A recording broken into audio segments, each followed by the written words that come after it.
Hello, hello, hello. Welcome to Royal Sussex Live. Welcome, one and all. Thank you so much for being here. Okay. Hello, Connie Bowman and Angela M64. Thank you so much for being first. Oh, I am so mad at myself. You won't believe what I did. I just realized for 2 days in a row, I forgot to turn on the monetization for these videos. So that means essentially for the past 2 days, I do not get paid for those videos. I don't know how I did that. I mean, did I turn them on and they went back off? Or I don't know. I'm pretty sure I just forgot to turn them on. I've done that before. Um, I don't know. It's like a few steps I have to do before I go on. And I literally forgot to turn on the monetization. So,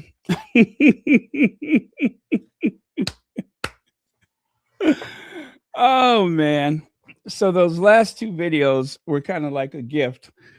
Um and it's unfortunate too because they both got over 8,000 views, which is actually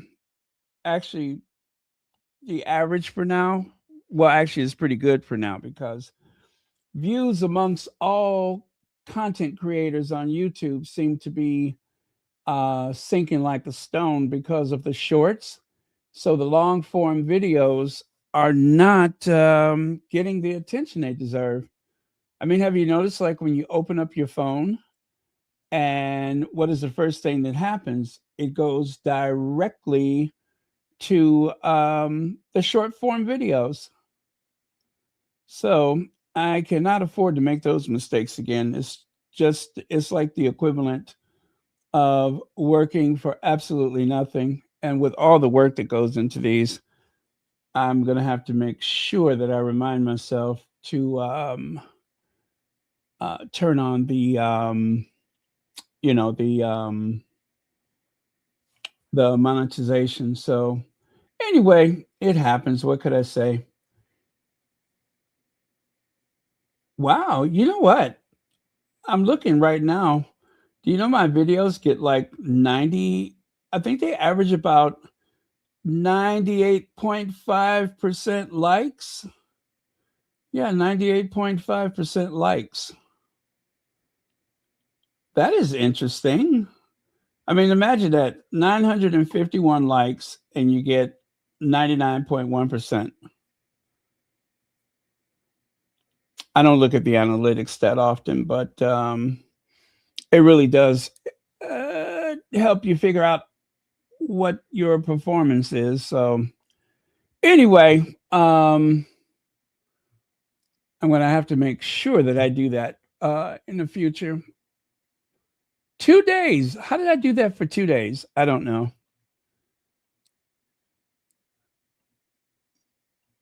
But yes. Anyway, that is what happened to me. Okay. Uh,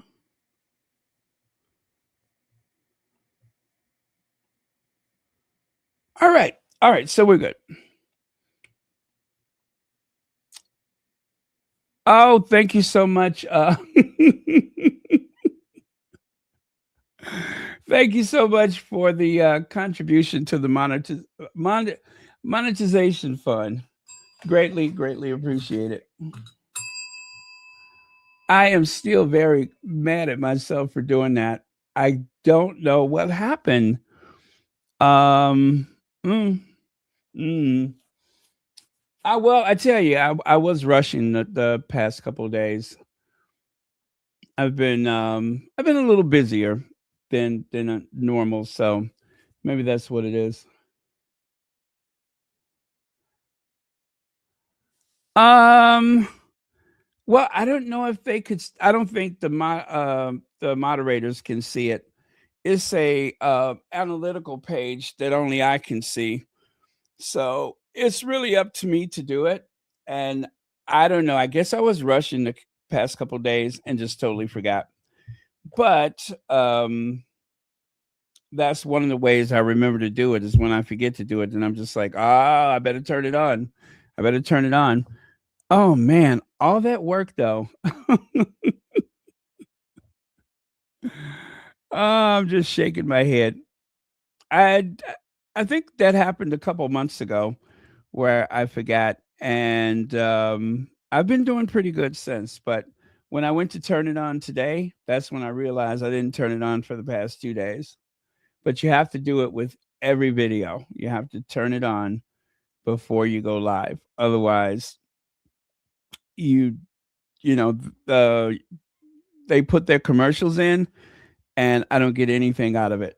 So that's okay. I just have to make sure I remember to do it. That's all. I am a baby boomer, so I am prone to certain things like that. Anyway, let's get on with it, shall we? And I'm going to take one more look just to make sure that it's on. I better, right? I'll take one more look just to make sure that it's on. And I could just kick myself in the behind. Wow, this month is going by fast. You guys know it's only 10 days to Christmas? 10 days to Christmas.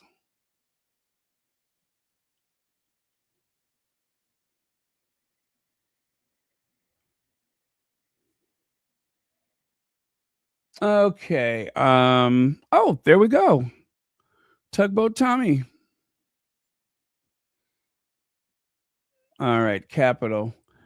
Thank you, Connie Balmer. And thank you for being a moderator.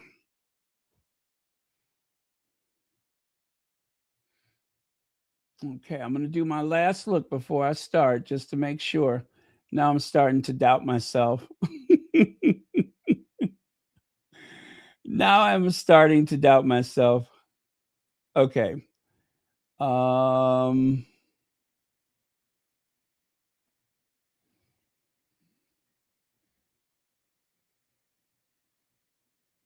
okay, and we're good. All right.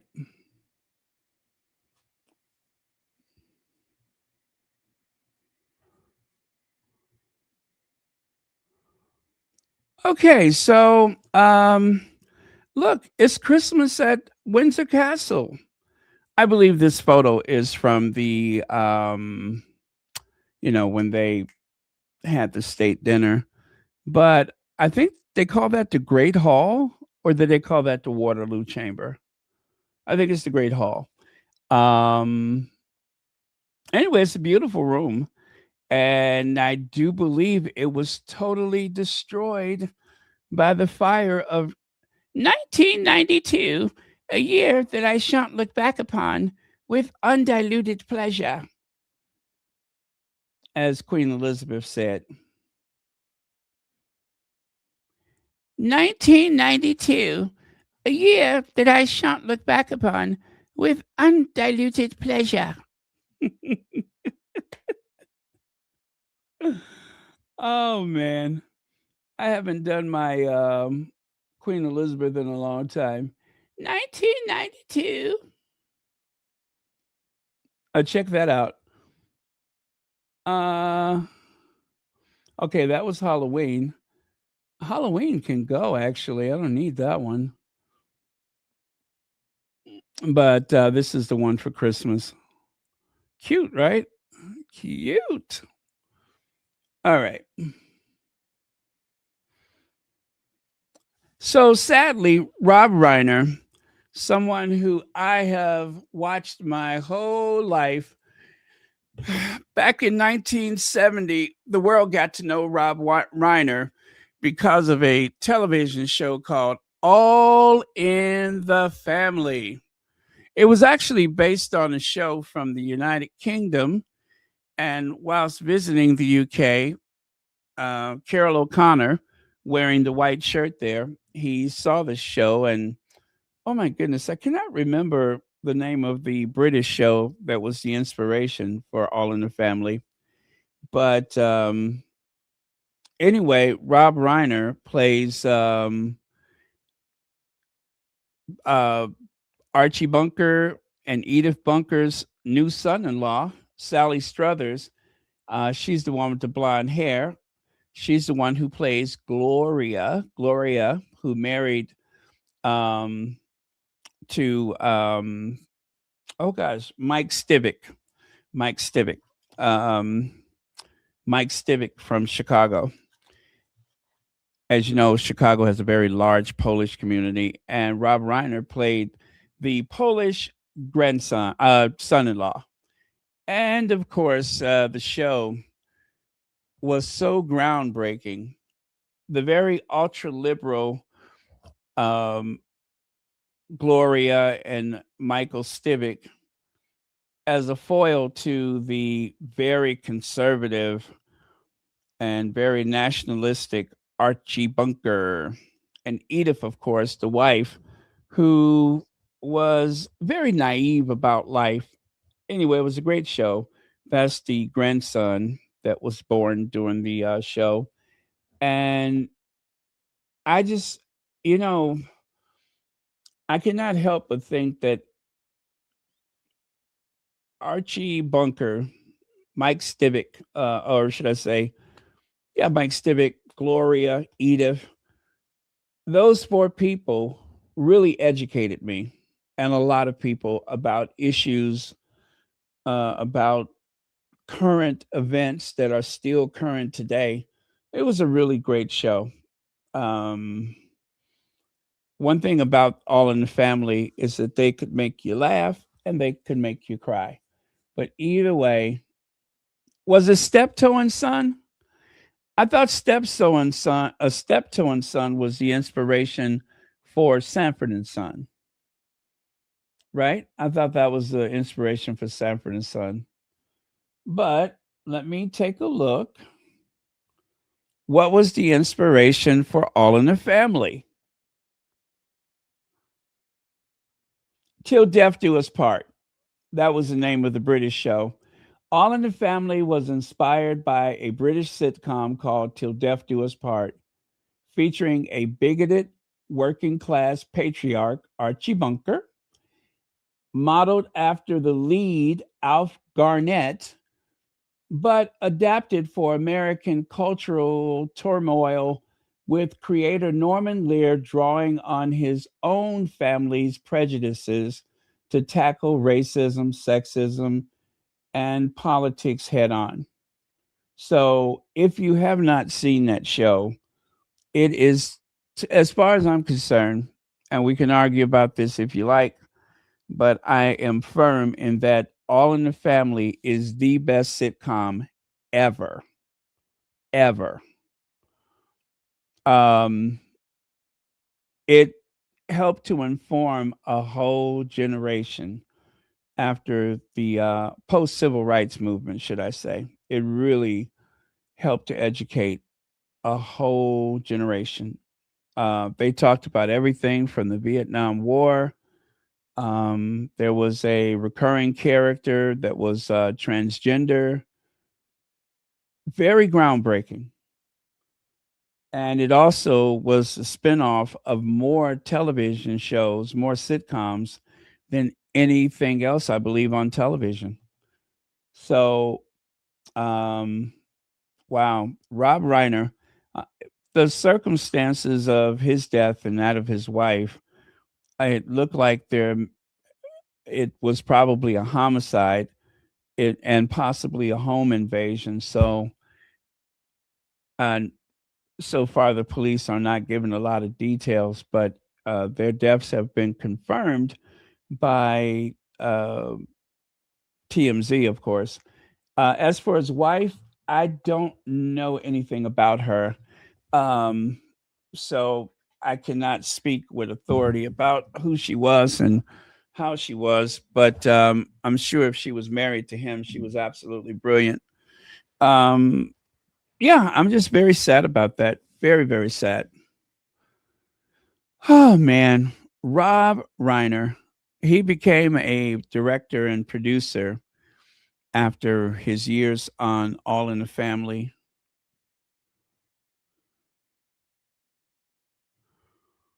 Um, But yeah, let's see. Let's see what happened. Very, very sad. Well, I see you guys are saying that it was it's been alleged that it was the son that did it. Um well, that's the first I've heard that, but if it is true, that makes it even that much more tragic. Let's see. LDSW said, was Maud and the Jeffersons spinoffs of All in the Family or a different Norman Lear sitcom? Okay, I do have a little knowledge about this. Are you ready? I'm using my fingers to count. All in the Family, which begot Maud, the Jeffersons, Archie Bunker's Place, and for a very short period of time, there was a show featuring Sally Struthers and her character Gloria. All right. And then, of course, there was Florence, who played the maid on the Jeffersons. She had a spinoff, which was short lived. And then, for some reason, they decided they were not through with 704 Hauser Street, which was the address. So there was a television show called 704 Hauser Street, a show which featured a black family who somewhere in the future purchased Archie Bunker's house. So that's 8 shows that I can count. 8 shows that originated with All in the Family. I may be missing something else right now, but I count 8. And I do believe that that is a record.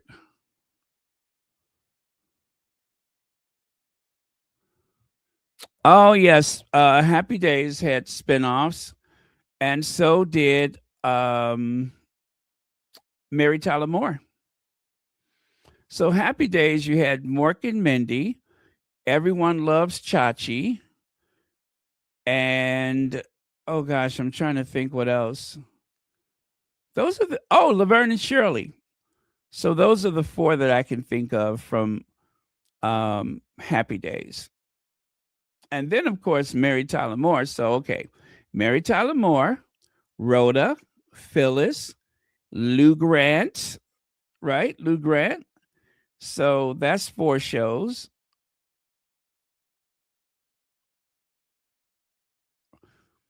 Um, hmm.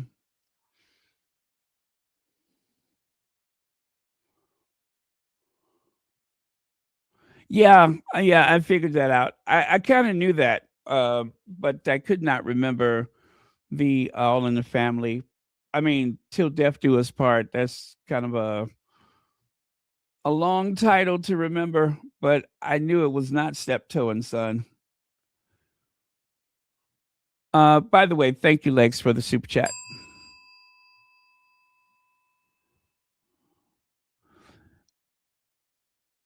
Uh oh yes. You know what? You're absolutely right. Because all right, so that's 9 shows originating from All in the Family, because Florida was a spinoff from Maud. Oh my goodness, you are so right. Thank you for that.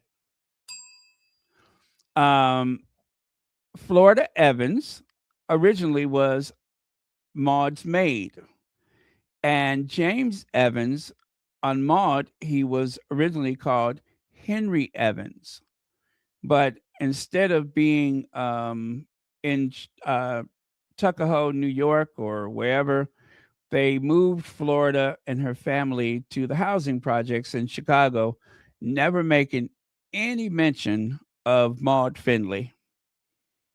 So yeah, you're absolutely right. So that's 9 shows, a total of 9 shows that originated with All in the Family. I do believe that that has to be a record. How many spinoffs from All in the Family? Right here it says at least 7. But I think they're let me see. Archie Bunker's Place, Good Times, Maud, The Jeffersons, Gloria, 704 Hauser Street. They are totally missing Florence. Florence left the Jeffersons to become the head housekeeper at a hotel. And this is AI, and they missed that. This is why I told you guys AI has its limitations. And only because of my lived experience, I know that that's not correct.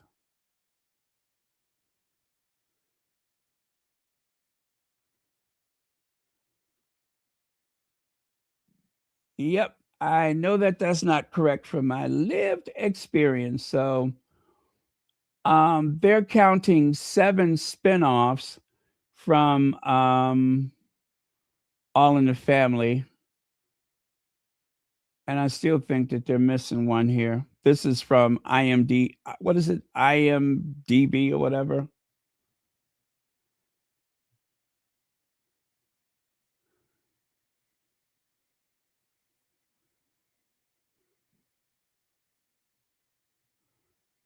Wow, poor Rob Reiner.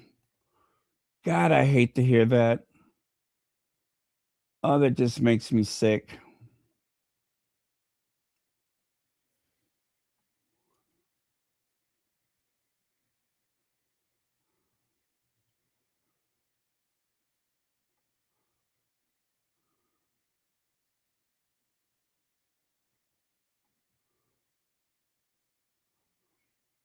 All in the Family and there's 7 spinoffs.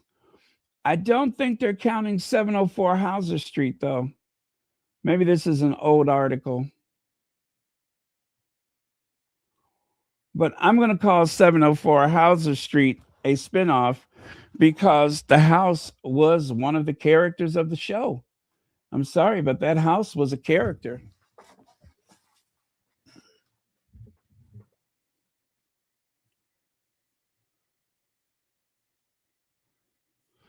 Okay, you guys. All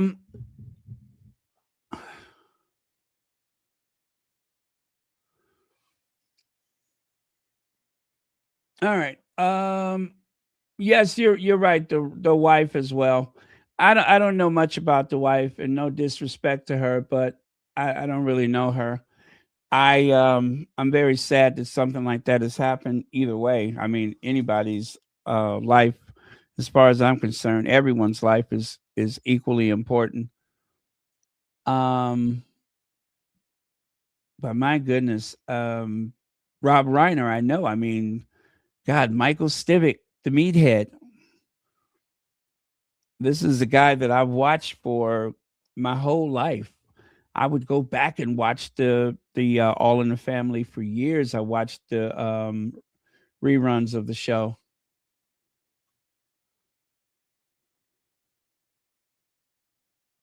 Okay.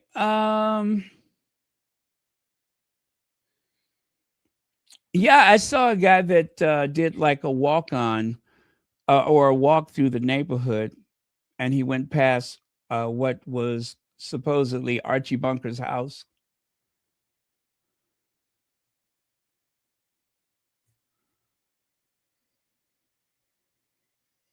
Oh man, I feel kind of sad.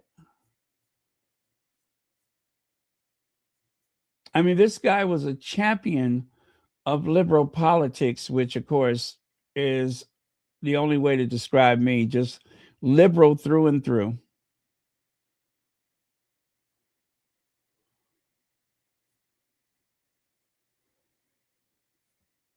And also, you guys, the tragic event that happened in Australia at the Bondi Beach.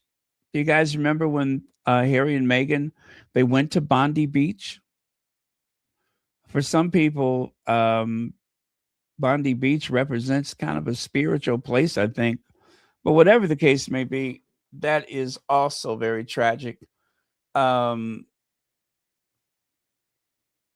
Yeah, I saw that today. I'm like, man, you don't expect to see a mass shooting in Australia, but it can happen anywhere. But Australia has very strict gun laws. And of course, the gun lobby, they're going to make a big deal out of, oh, well, if those people were armed, blah, blah, blah. Um, the puzzling thing about this is I know 13 minutes may not seem like a long time, but how in the world does something like this happen for 13 minutes straight and the police station is a block away? The police station is a block away, 1 block away, like an eighth of a mile away. And somehow this happened. So does not doesn't make a lot of sense.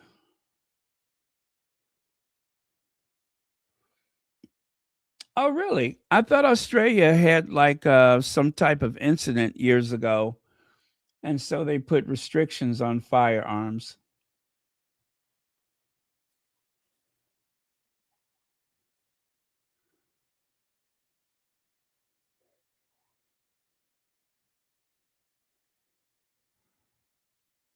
Okay. All right, you guys. And of course, what university was that? They had some kind of an incident. So, what a tragic weekend heading into Christmas and the New Year. Oh, Brown University. That was the other place. There was some person on a rampage, and there's still a manhunt, I believe. They have not found the person. God, I loved Rob Reiner. I cannot believe this.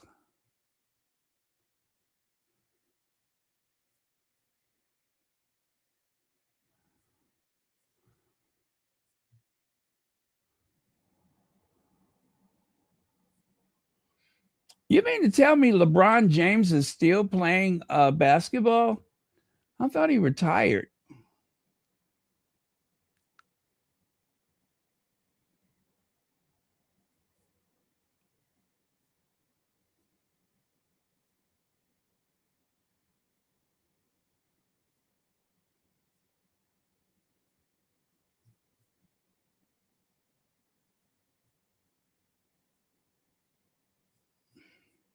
Hey, meathead there. Hey, meathead there. That's what Archie Bunker would say to Mike. He'd say, "Hey, meathead there."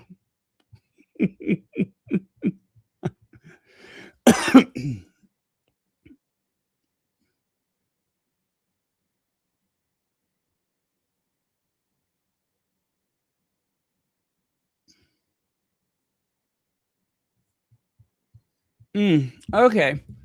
All right, you guys. Let's get on with it. So, my tears with Megan's dad as I told him to choose her over our friendship, Carolyn Graham. Well, I shared that article with you yesterday. I literally exhausted myself um, talking about that horrible, horrible person. Um, and the lack of self-awareness, the central character syndrome. She has that very main character syndrome. She has been hiding in plain sight, Carolyn Graham. And well, let's just say that Carolyn Graham should have been called out a long time ago, but she has overplayed her hand this time. The fact that she hopped on that flight and went to the Philippines, if she wasn't there already, um, was a bad move on her part because it has made more people aware of her actions over the past 7 years. Meghan was very shrewd about the approach with her father. And of course, it has been reported that Meghan has absolutely no intentions on going to the Philippines, and I do not blame her. I do not want the Duchess of Sussex to take 1 minute out of her working life and out of her um, maternal responsibilities to go and see about this misfit father of hers who seems to be driven by profit. I got some sound bites I'm going to share with you later on that will get more into detail with that. Lex says she's speaking as a reporter, or I'm sorry, is she speaking as a reporter or a friend with benefits? I say it's the latter. I really believe it's the latter. As I said yesterday, that whole thing about we established early on that most things we speak of is, well, everything we speak of is off the record unless he specifies that he wants to share something with the public. I believe that that type of rule has been breached in the past. It's kind of hard to keep up with. And can Thomas Markle Sr. be responsible for making um, decisions, right? Can he be responsible for making decisions post op? Recovering from surgery and, in all likelihood, on painkillers, how do you decide that you are going to give approval for someone to record a video appealing to your daughter to see me before I die? I think that was very unethical on her behalf to do that. I mean, I've had surgery. I've been on the strong stuff to deal with pain after surgery. And so much of my hospital stay is like a big blur. So much of it is a blur. And so, especially in that moment, he should not have been making decisions. And given his advanced age, it does not look good. This man is in very poor health. And let's speak about judgment. If he's had a stroke and 2 heart attacks, is he in the best condition to deal with a rapid reporter from the Daily Mail? Those are the questions that need to be asked.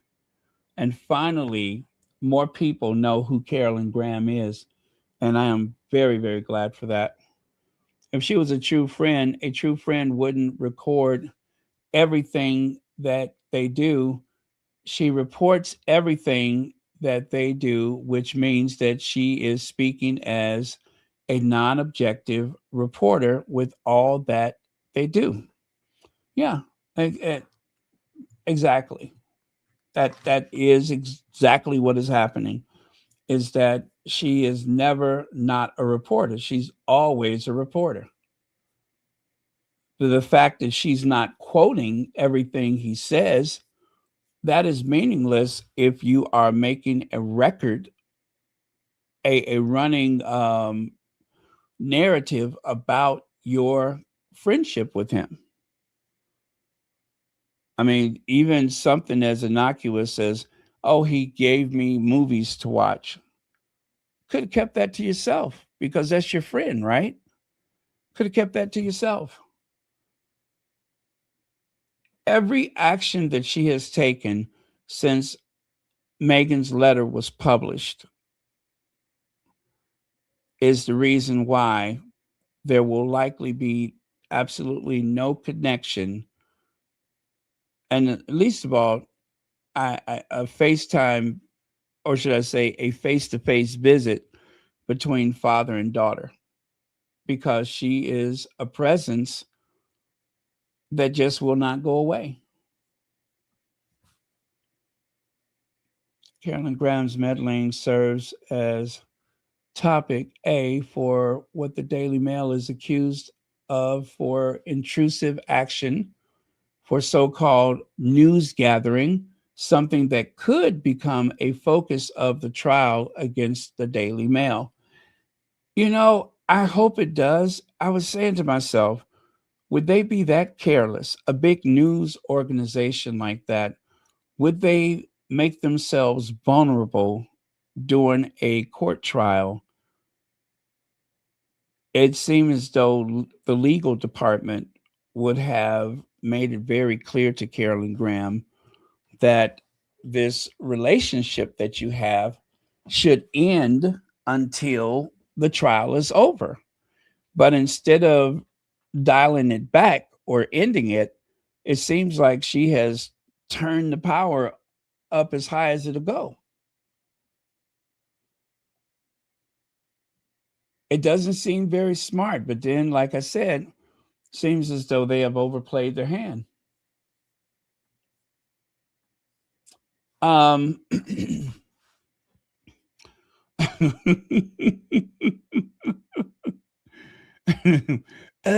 so you haven't met the grandchildren either. Okay, yeah. So you haven't met the grandparents? Wait, you. Never mind. I cannot get it out. Never mind. But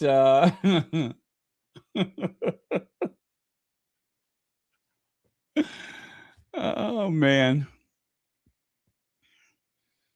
But yeah, I would love to see this. Please, Charles, hop on a plane and go to the Philippines. Go to Thomas Markle's bedside.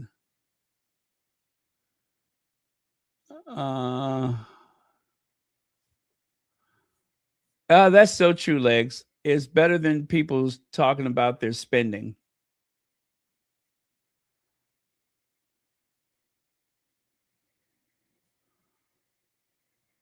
Uh,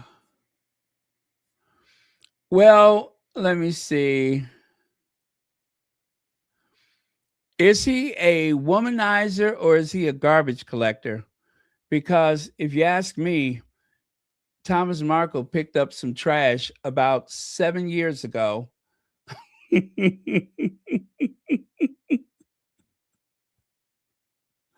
So is he a womanizer or a trash collector? I say trash collector.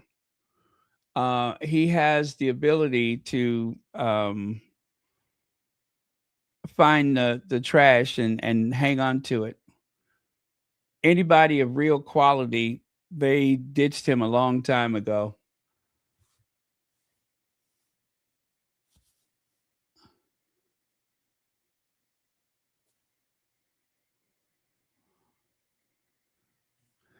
I know. I'm thinking about that timeline too. And maybe that article was a distraction from the timeline. But that timeline that was given, I don't believe that. If she's 22 hours away, right? She had to go through extraordinary measures to make it there, right? If she's that far away, then his caretaker, Thomas Markle Jr., ah, something doesn't smell right. If she was there, then I could imagine that Thomas Markle Jr. would find out from her phone call.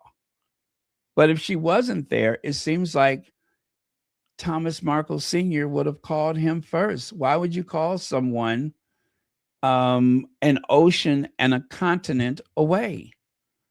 It really doesn't make sense unless, like I said, the possibility of his judgment being impaired from 2 heart attacks and a stroke.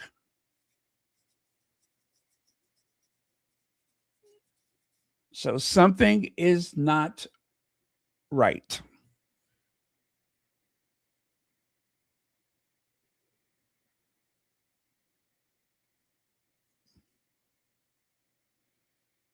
Legs, I think they're going to try to distract before anybody looks deep enough. I mean, the other tabloids, they're not going to do it. And if it's not the tabloids that's looking into it, Um, if she was actually there already, if if there's inconsistencies with her timetable, unless it's one of the tabloids, I doubt if we'll ever know the difference. The only way it would ever come out would be a court of law, but I doubt if we'll ever know the difference because there doesn't seem to be a real appetite for those tabloids to take on each other. Oh, you know what? I didn't think about that. She's working on a book.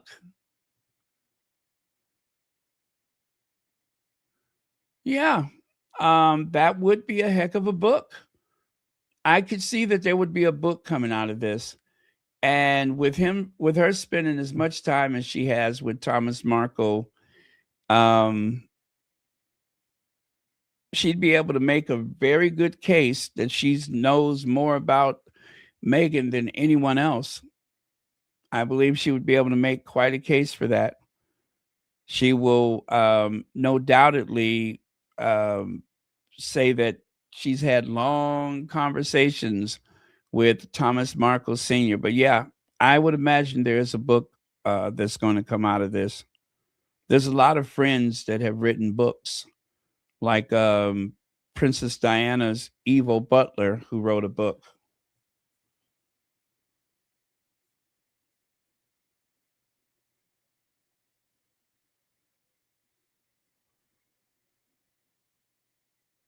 Okay. So, yeah, this was the Mail on Sunday. And I do believe that Carolyn Graham is trying to clean up because she realizes that she is pretty much the center of attention for all the wrong reasons. All the wrong reasons.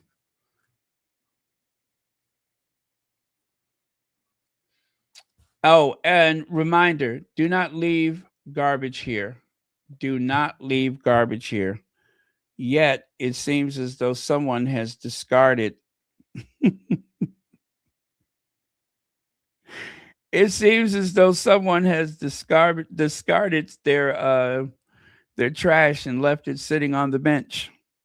This is why I don't ever want to meet the Sussexes, because I would have caused difficulty, and I'd rather not meet them and have the right to drag him and others like Charles III. I'd rather remain anonymous from them and, you know, drag certain people. That means more to me than actually ever meeting them. I do this for therapeutic reasons.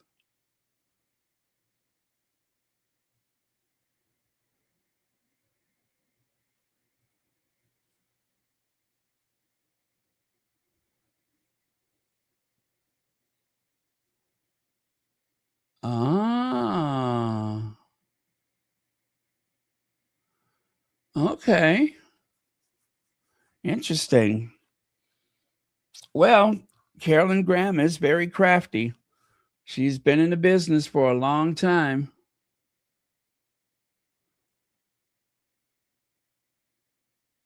Yeah, I could imagine that there's been a promise to split the profits.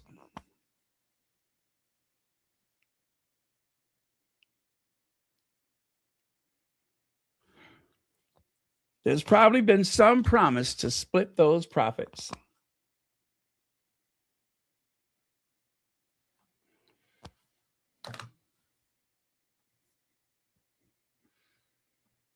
You know, I looked at that photo of Thomas Markle Sr. in bed. They said that he's doing his exercises, that he's doing what do you call it? His rehabilitation. He's doing some rehabilitation and trying to build up his strength. First of all, the doctor looks young enough to be in high school. And also, the whole thing reminds me of that setup. Remember when Thomas Markle was getting fitted for a suit and everything, and he had some young man pretend to be a tailor. Now, I'm not saying that this young man is pretending to be a doctor, but I don't think I've seen him in a white coat yet. Shouldn't he be wearing like one of those white coats or at least some hospital scrubs? Have I seen him in hospital scrubs? I don't recall. But if they say he's a doctor, I guess he's a doctor, but he looks very young to be a doctor. Not that there aren't young doctors out there, but I mean, come on. Come on. We're dealing with Thomas Markle, Tugboat Tommy.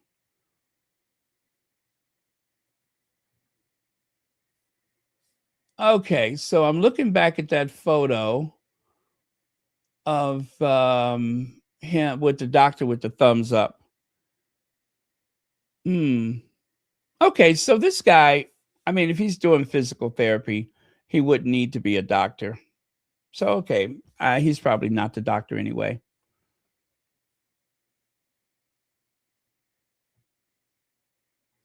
Yes, thank you. I just came to that conclusion. You know, with Thomas Markle, though, you have to allow for every contingency. Like, for instance, what if this kid was just mopping the floor, right? And Thomas Markle was like asking for the cane so that they can enact some photos. This kid is no physical therapist. He was mopping the floor. He came in to mop the floor, and Thomas Markle saw that as an opportunity to pretend like he's doing physical therapy. Well, okay. I'm going to allow him that. I'm going to allow him that. I'm going to concede that this may actually be a physical therapist. But I wouldn't be surprised if he wasn't.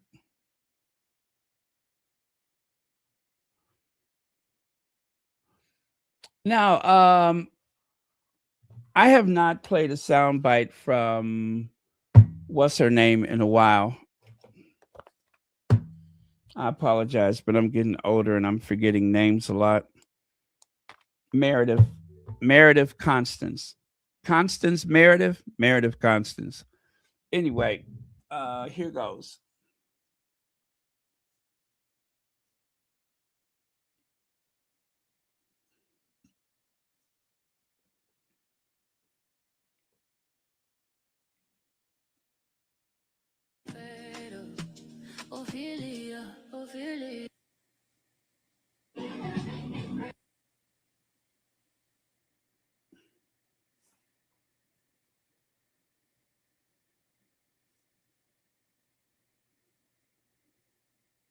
Before we can talk about this thoroughly enraging piece, I have to point out that nowhere in the nearly 1,800 word piece does Caroline Graham ever mention the fact that she was responsible for writing and publishing a piece that included a private letter from Meghan to her father, which obviously copyright violation, invasion of privacy, but also that they removed parts that didn't work with the narrative, including Meghan's pleas for her father to be careful around the media because she was understandably worried about their ability to manipulate him. In writing something like this, you continue to prove Meghan's point. Yes, we're so concerned about proving her ethical clarity that the Daily Mail decided to put this behind a paywall. Obviously, I didn't pay for this shit. She says they met in the turbulent aftermath of his daughter's wedding to Prince Harry in May of 2018.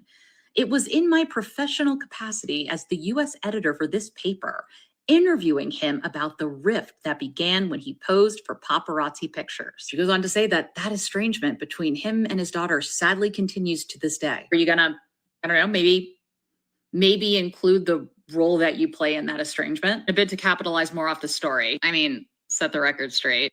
Piece was written because Meghan's PR machine accused her of breaching ethical boundaries by being by his bedside and reporting on him having his left leg amputated. And she's like, I got permission. Yeah, from a man who you yourself has said is not in great health. There's no amount of maybe he's doing this under duress and not thinking clearly. I mean, Perhaps legally, that is correct. But morally, ethically, this wasn't your way to help your friend reach his daughter. In fact, you probably did more damage by writing that piece. Because again, you published the piece, which Meghan says was the catalyst for the beginning of the end of their time within the British royal family, doing something that was ruled illegal. You have the audacity to act like you have the moral upper hand now. I discussed last week that it, quote, would be impossible for him to reconcile with her, Meghan, while having a friend in the media, particularly one in the British press, for which Prince Harry has repeatedly expressed his hatred.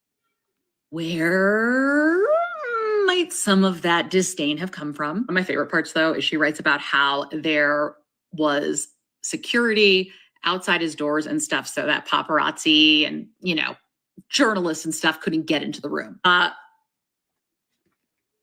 The call is coming from inside the room. You missed one. Also further proves Meghan's point by bringing up the fact that Thomas kept his phone plugged in at his bedside table just in case Meghan reached out and asked Caroline Graham to check his phone to see if she reached out. So it's almost like she couldn't trust who might have access to her father's phone. Like a freaking journalist. She writes that the president of the hospital came in to have him sign a legal document that he was about to receive a letter from his daughter, and that the letter was sealed and personally handed to him. Quote, the lawyer said the handover would be videoed so that the video could be sent to Meghan.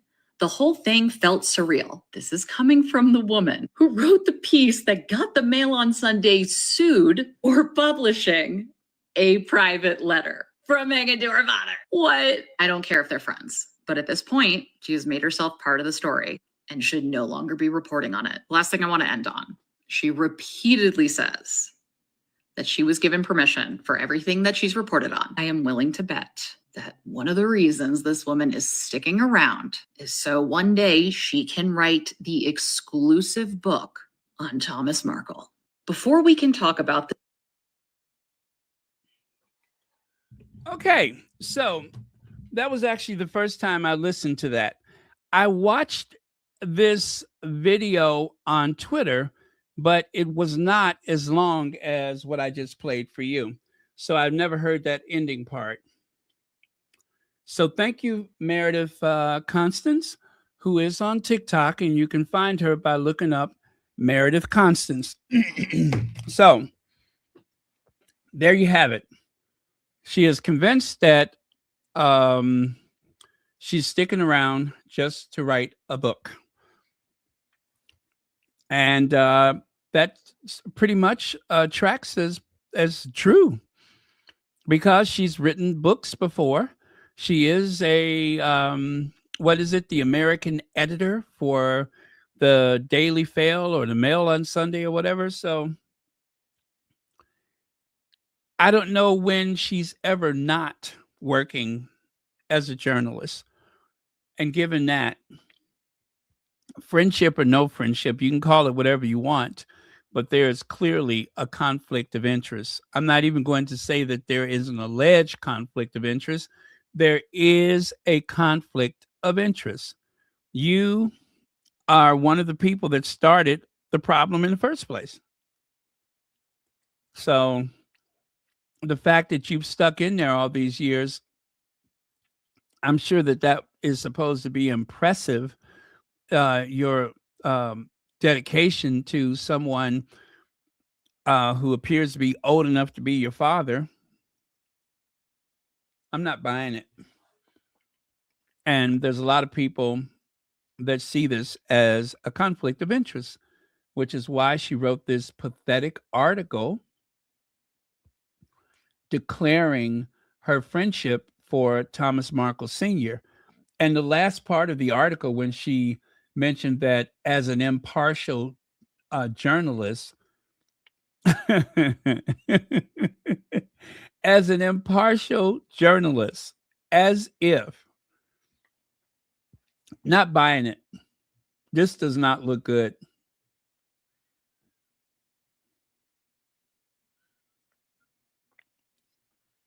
Yep. That's why. That is exactly why. And what is that she said? that she was stunned that that Harry had never, oh, Harry, Archie, and Lily has never met um, Thomas Markle? Are you really that stunned? Are you any more stunned than the fact that you are the tabloid reporter who caused a lot of problems between father and daughter in the first place, and yet you're still there? Are you not stunned that you're the first person he contacts when he finds out he's going to lose a leg? Thomas Markle has been grifting and monetizing his proximity to Harry and Meghan's marriage since the beginning, which is amazing, seeing that he's never been in the company of the two of them, or even Harry for that matter. So it's amazing, but he is the father in law to Prince Harry. He is the father to Meghan, the grandfather to Archie and Lily. How about when he threatened to sue for visitation rights? Something that he was warned was a fool's errand, so I wouldn't even try it if I were you, Tugboat.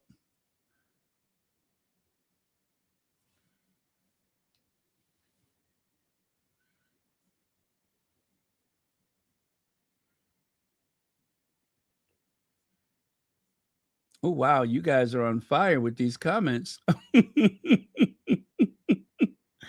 I can't keep up. Okay. So, support Thomas Markle Sr.'s recovery and medical bills. Their goal is $6,000. So far, they have raised $2,538 whenever this photo was taken. But yeah, he needs money. Obviously, he's not getting enough from the tabloids. And the fact that there are people out there willing to donate. Karen Johnston donated $100. You know, that is a very African American sounding name. Very African American sounding name. You know, on the Jeffersons, Florence's name was Florence Johnston. Karen Johnston. Interesting. Oh, well, that sounds a bit African American to me.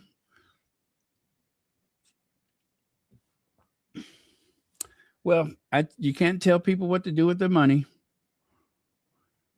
So Thomas Markle didn't want the public to know Meghan had written him. Wow. Oh, you know what? I kind of found this just before I went on. So this is another one of those times when I'm learning about this right along with the rest of you. And by the way, if you guys have just joined us, you may not have listened from the beginning. I hate to do this, I really do, but for 2 days straight, I forgot to turn on the monetization for Royal Sussex for 2 days straight. So that means that for the last two videos, commercials played and I received no compensation for it. No pressure. But again, commercials played and I received absolutely no compensation for it. I will make an effort to make sure that that never happens again. But from time to time, I do forget. It's one of the last steps that I have to do before I go on. Each and every time you have to turn on the monetization. It's like a safety net where they want to make sure that you are sure that there is nothing dodgy or sketchy in your material that might offend a potential advertiser. So, which is why they ask you each and every time. But yep, once again, I forgot it actually for 2 days straight. So, um, I'm just saying. All right, let's get on with this article then.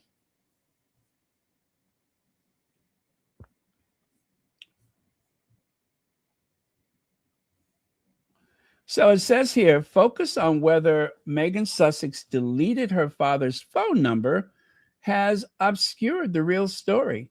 That detail has been framed as evidence of cruelty when it is better understood as the endpoint of a relationship eroded by repeated breaches of trust.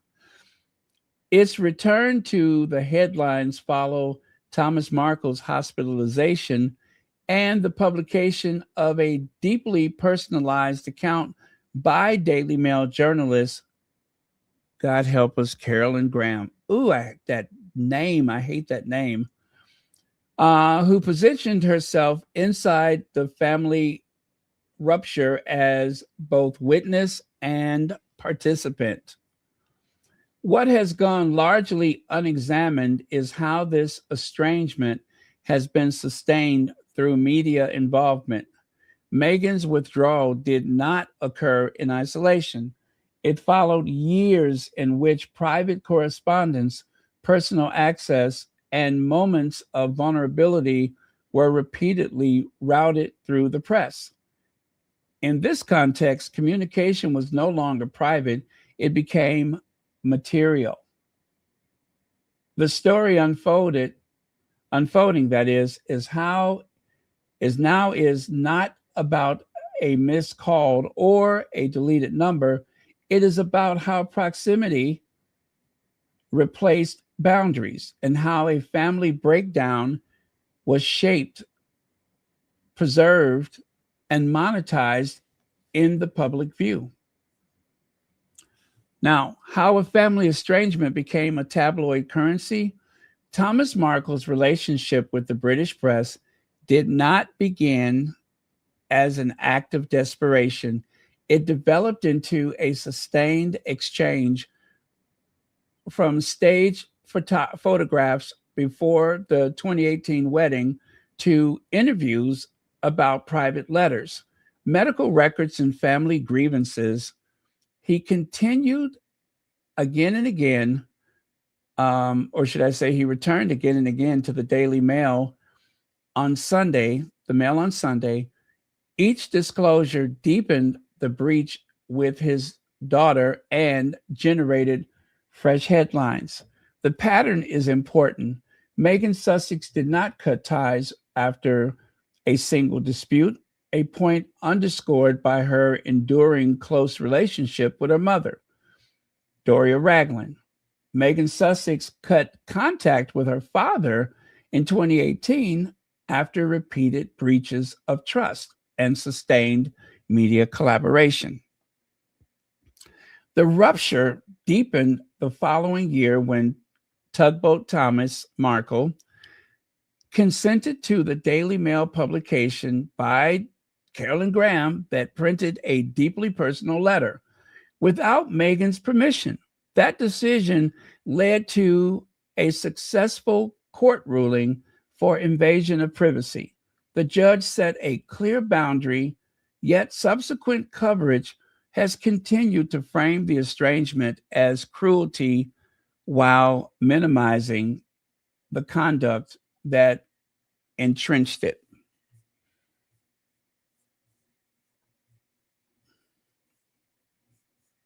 Now, right here, this is in the Feminagra Instagram. Yeah, this is from Feminagra's Instagram. It says Daily Mail created a lose-lose scenario for Meghan Sussex by working through her estranged father, Thomas Markle. He was hospitalized in the Philippines, and the Daily Mail journalist Carolyn Graham placed herself at his bedside while publishing a personal account. If Meghan had flown to the hospital, she would have arrived under media surveillance, with a reporter already present to frame her visit as performative. If she stayed away, headlines painted her as cruel. Meghan understood the trap. She contacted her father by letter, not phone, because his number has been deleted years ago after private contact repeatedly became public.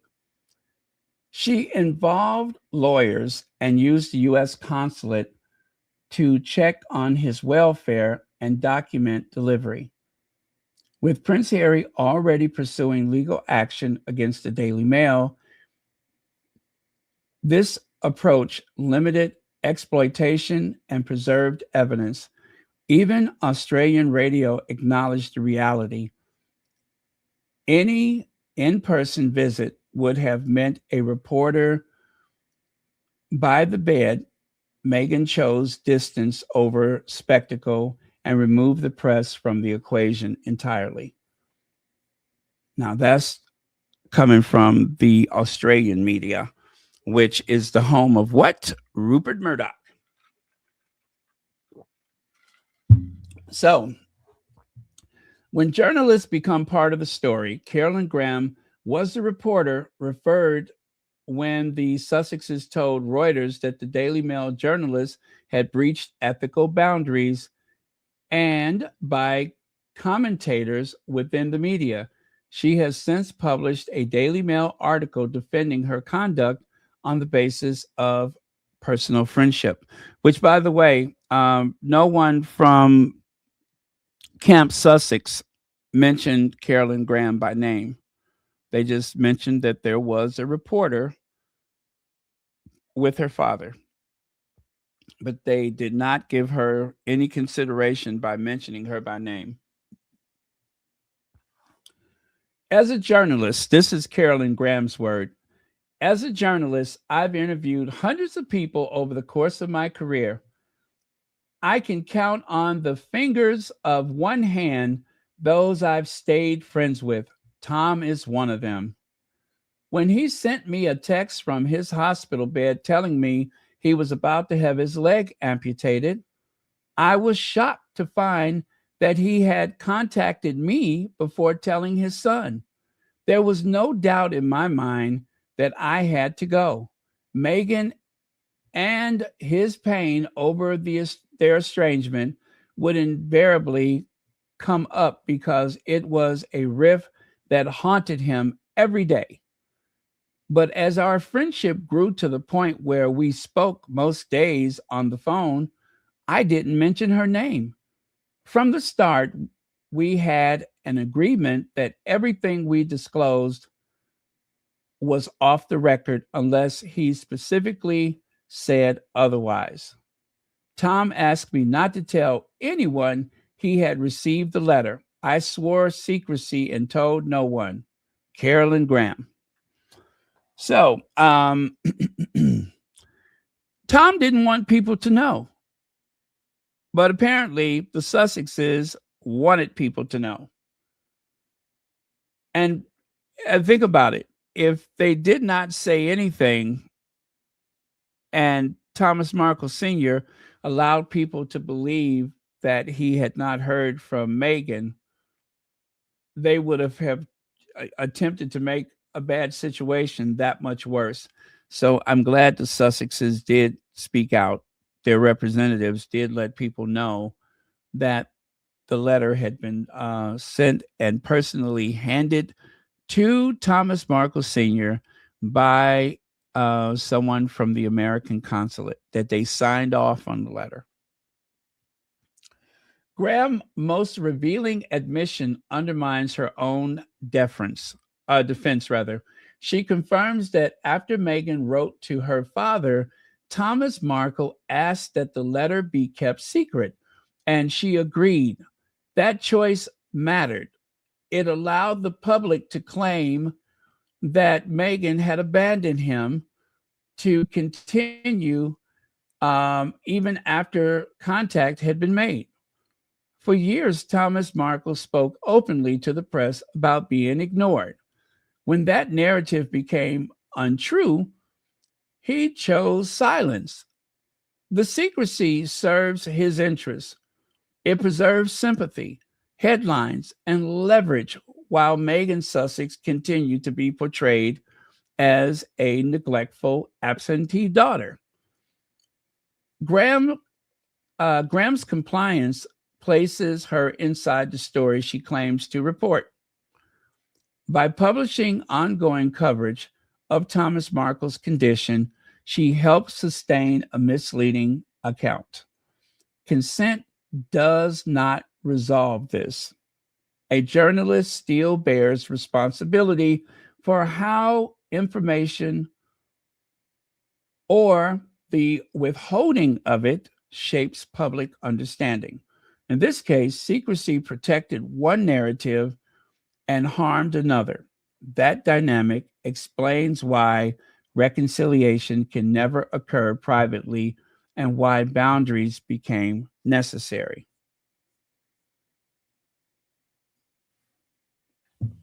Recasting boundaries as moral failure. Coverage of this episode treats no contact as an offense that demands explanation. It rarely treats boundary setting as a rational response to harm. Meghan Sussex's decision to limit contact follows years of critical public commentary. Private letter leaks and interviews that reframed her life for mass consumption. Water.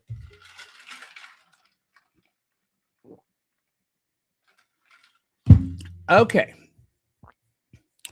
And yes, cookies and cream. I am staying very well hydrated. So 3 front pages, one story reframed against the spectacle instead of media accountability. The latest reporting again reverses that is responsibility. Graham questioned why Meghan did not travel despite knowing that the press presence has long been the reason contact became impossible. The logic is circular. The coverage that obstructed private communication now criticizes its absence. Thomas Markle's role also demands scrutiny. He had repeated opportunities to step back from the media and rebuild trust privately. He chose visibility and manipulation instead. That choice shaped the outcome. Now, a final thought from Feminegra. The most telling detail of Carolyn Graham's own account is not Meghan's action, but Thomas Markle's request for secrecy. After years of publicly, that is, saying he could not reach his daughter, he asked that the fact she had written him not be disclosed. That matter because public silence allows the claim of abandonment to continue. If the letter remained private, the narrative that Meghan had done nothing could still be sold. Meghan's decision to confirm delivery through her representatives was therefore defensive, not theatrical. A Daily Mail journalist was present at the hospital room when the letter arrived. Any future leak of that correspondence would likely have been blamed on Meghan, regardless of the source. By placing the delivery on the public record, she removed that risk.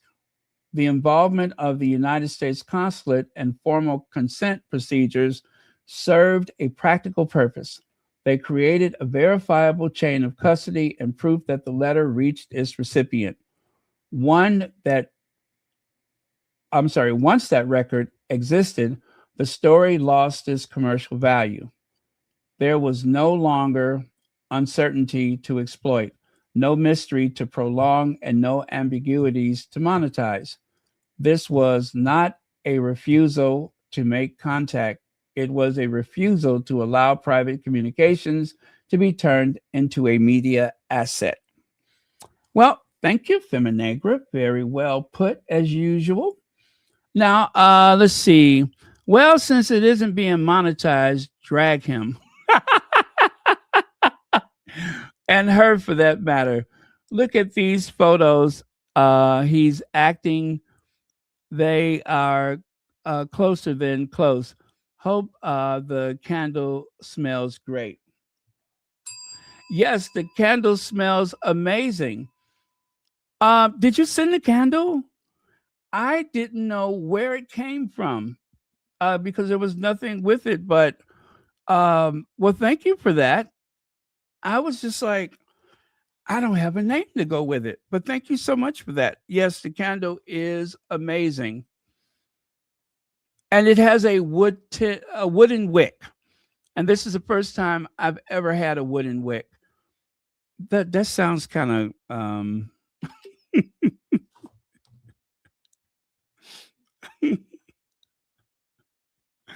that sounds kind of provocative.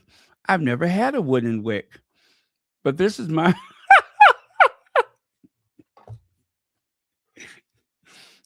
I've never handled a wooden wick before in my life. This was my first wooden wick, and and I love it. Yes.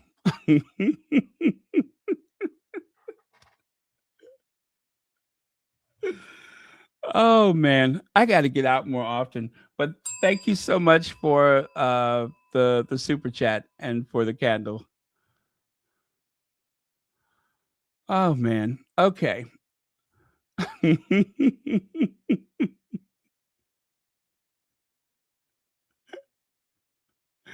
When I saw the wooden wick, I'm like, what am I supposed to do with this?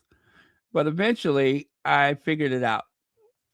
I actually no, seriously. I looked up a what do you call that? A YouTube video so I can know what you're supposed to do with a wooden wick. So they say that you should trim your wick. This still sounds weird, doesn't it? But they say you're supposed to trim your wick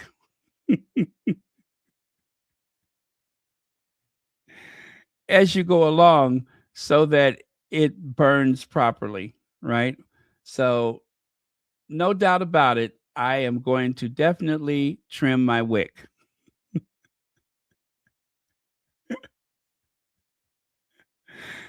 Did it get hot in here all of a sudden? Anyway, thank you for that. I'll drink to that.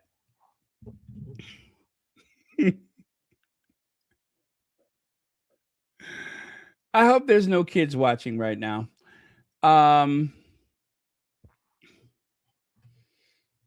Let's see. Where was I at here?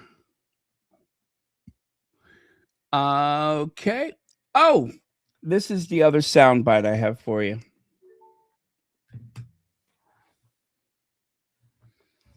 Lydia Washington, I didn't know you were up this late.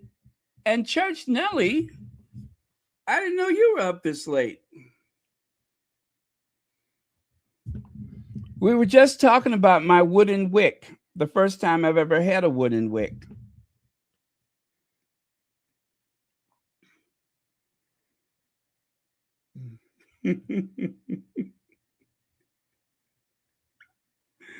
Now listen, you guys. This may be triggering because it's Thomas Markle Sr. That's all I can tell you, is that it is prone to trigger. This guy is such a he's a pig. I can't help it. He's a pig. The Royals own me. Harry owes me. Meghan owes me. What I've been through, I should be rewarded for. Meghan Markle's estranged father, Thomas Markle, speaking out in the new documentary, Thomas Markle, My Story. The 75-year-old sat down with Britain's Channel 5 in October, participating in a series of interviews over 6 days. Now, ET is bringing you his biggest revelations from the documentary, starting with this: why Thomas says he staged paparazzi photos before Meghan's 2018 wedding to Prince Harry. Every paper seemed to want to make me look like a dumb, fat slob. I got approached by a guy named Jeff Rayner, who spoke to me and said, I can change your image, he said. The idea was that these would all be candid shots, discreet, no one would know they were posed or anything. It would be just me doing my routine daily. I was feeling that this was very hokey and hammy, but he keeps saying, you got to trust me. Thomas says he didn't do it for the money, even though he's still getting paid. I didn't do it for money. I did this to change my image. You must still be making money off the use of the picture. Absolutely. Because those pictures will sell forever. And now the Markle. I do believe this to be a copy of the contract. I am going to allege that possibly this is a copy of the contract. This exclusive syndication agreement is dated as of 23rd March 2018 between Thomas Markle and the licensor and Coleman Rayner, LLC, the licensee. I'm not going to go through all the legal stuff, but let's get down to the bottom. Agrees that he shall not permit himself to be knowingly photographed or interviewed by anyone other than anyone other person from 23rd March 2018 until 10th April 2018. The licensor further agrees not to disclose or otherwise reveal the content or subject matter depicted in the materials or any part thereof to any media outlet without express written consent from licensee. The licensor, meaning Thomas Markle, must agree to at least 20 images from each of the photo ideas to be approved for syndication. Licensor agrees to make himself available for a period of 2 to 3 hours on the agreed date of the 27th March 2018. Payment, licensee shall pay the licensor an agreed one-time fee of $15,000 US? I think it's $15,000 US. The payment shall be made in cash. Oh my God, that's so dodgy. The payment shall be made in cash once the final image has been shot. Licensor will receive 30% of all future sales from images shot under this contract. And as he just said, he will continue to make money from these photos.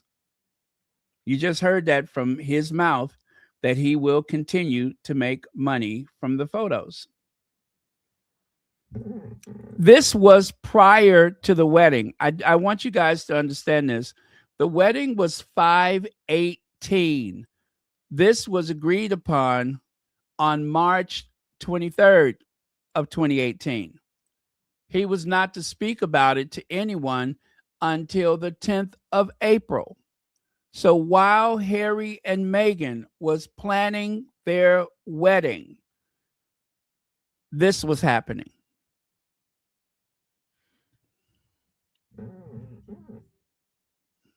Patriarch says he's willing to do anything to exploit the royals and make a dime, including getting paid to do this documentary. I don't care. I mean, at this point, they own me. The royals own me. My daughter told me that when I reach my senior years, she'll take care of me. I'm in my senior years now. I'm 75 years old. So it's time to look after daddy.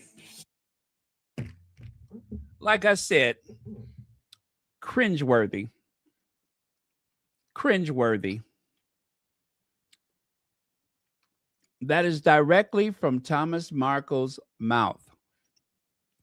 A mouth that works in spite of 2 heart attacks, allegedly, a stroke, allegedly,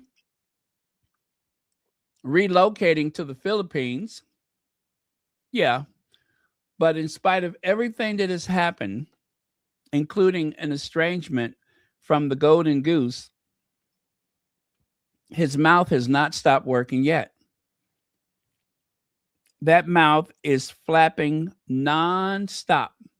Pretty much all you need is to submit a payment, and he is going to sing like Aretha Franklin.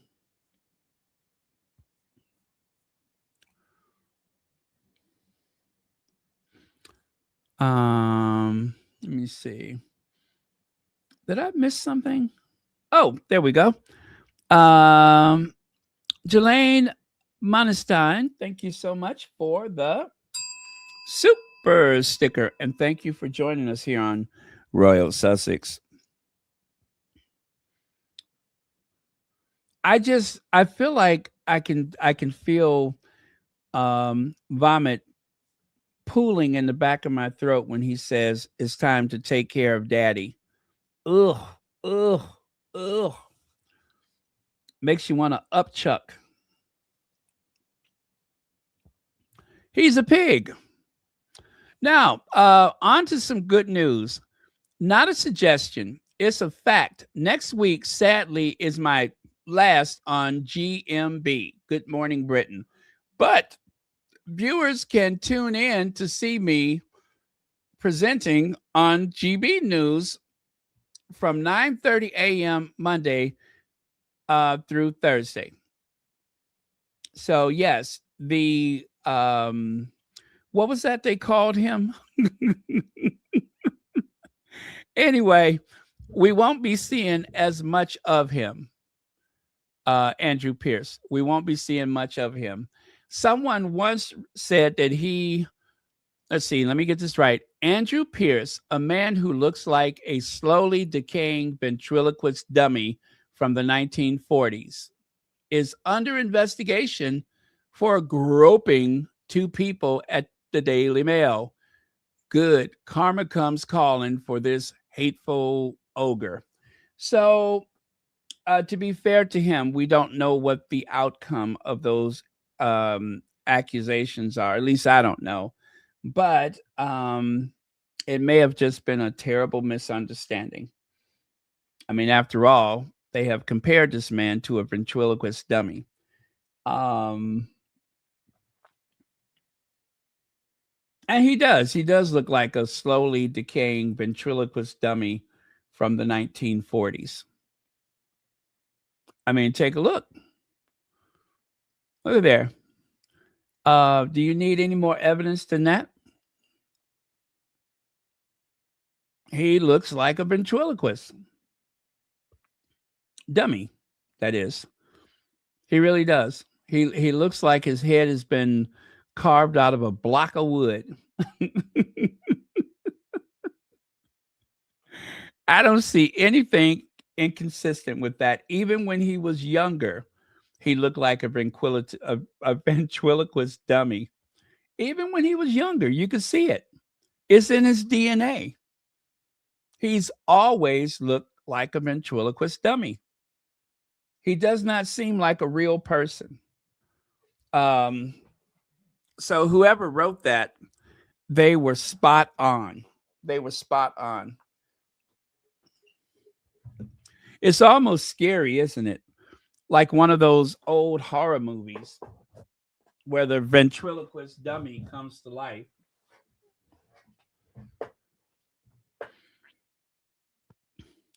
And then these two misfits, some time ago, I forgot about this. You know how sometime I'll see something and you guys are sitting up there. Where's Barron? Has he been on yet? Barron sometimes get hit with a creative streak, and I just can't stop. I just have to keep going until I get exactly what I'm looking for. So I looked at the two of them. I'm like, yes, he does look like a ventriloquist dummy. And her, why does she remind me of Cruella de Vil? Why does she remind me of Cruella? I mean, is it that unfortunate curve downward of her mouth? those deep set bloodshot eyes. What is it about her that reminds me of Cruella? It's like Cruella with a pixie. Yeah, Cruella DeVille with a pixie. I knew I saw something. I just kept looking at her. I'm like, where have I seen her before? So if you guys thought you were a real fan of Andrew Pierce on Good Morning Britain, as he said, you can continue to watch him over on GB News.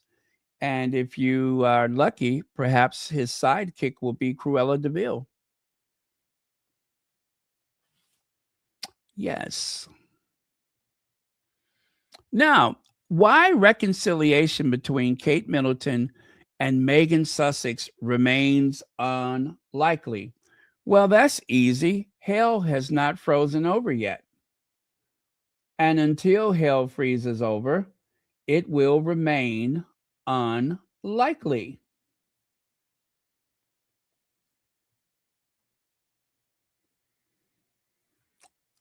So let's get into the nitty-gritty, shall we?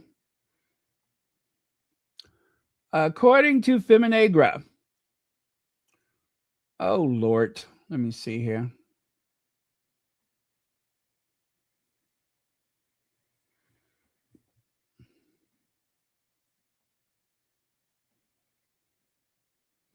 Hold on, I got to let this ad play.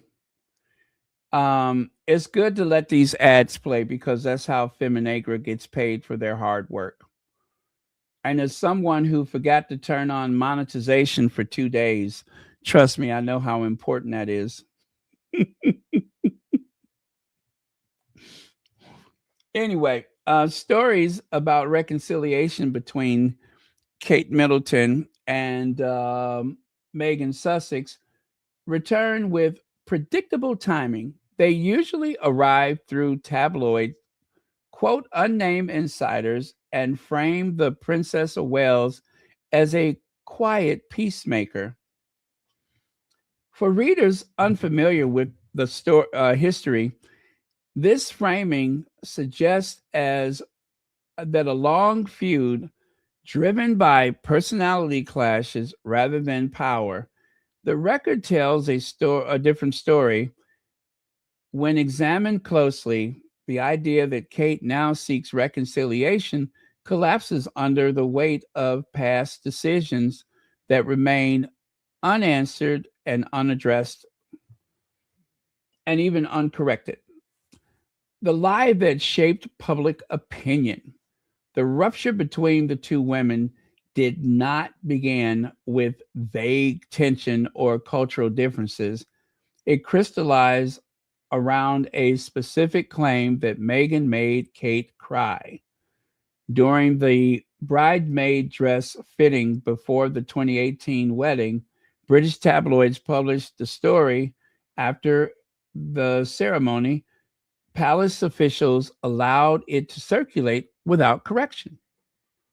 In other words, they wanted Meghan to seem as though she was some type of bully. And of course, we all know where the original story started. It came from this person right here. And when she was called out on it by, what's his name, Philip Schofield, she looked like this. All of a sudden, she was outraged that someone would even ask that question. However, she said that she was pretty much going by what someone told her, someone she trusts. This is the same person who, as a white woman who has, in all likelihood, gone to public school, whose family is somehow connected with the government or the royal family. In other words, she's not just from here or there. She knows people. Most of the people in the media are connected in some way. And so the idea that this person, not just because she's white, but it doesn't help. This person said, and I do recall her saying that there is no issue of racism where Meghan is concerned. And it's very difficult as a black man for me to hear a white man or a white woman double down on the idea that something is not racist. Racism is something that, in all likelihood, does not affect Camilla Tominey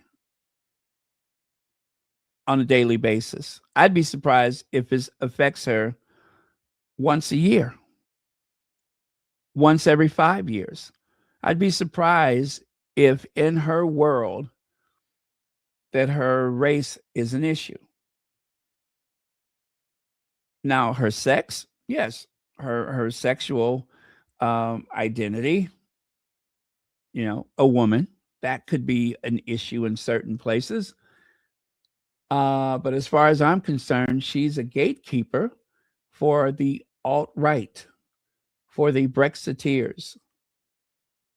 This is the woman who reported that there were ties, that there may be ties between the Hub Kitchen, which happened to be part of a mosque, and that some of the members of that mosque may have ties to Al Qaeda. By her writing that story, these young mothers, these older mothers and grandmothers were threatened. These aunties and these daughters were threatened by people who do not tolerate others, meaning non-white people. This is why I say it's very uncomfortable for her to pretend to be impartial, to pretend as though there is no such thing as racism. But she says that there is no racism against Meghan. What it was anti-Americanism. And even if that were the case, I'm sure that could be a little true.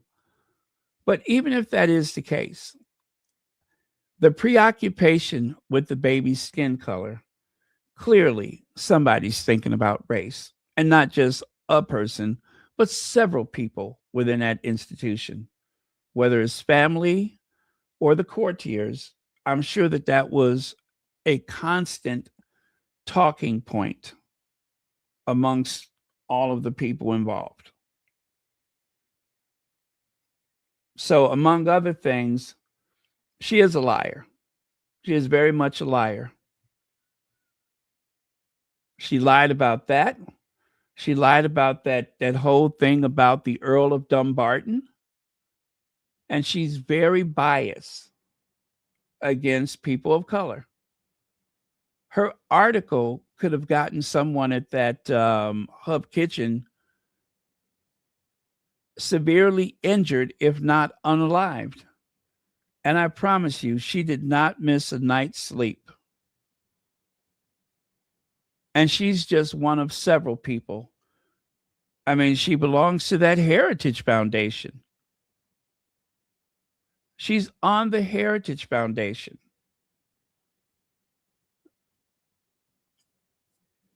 It's a terrible person. Terrible person. So that is where the origins of Meghan made Kate cry. There's the article right there. There's the origins of it right there.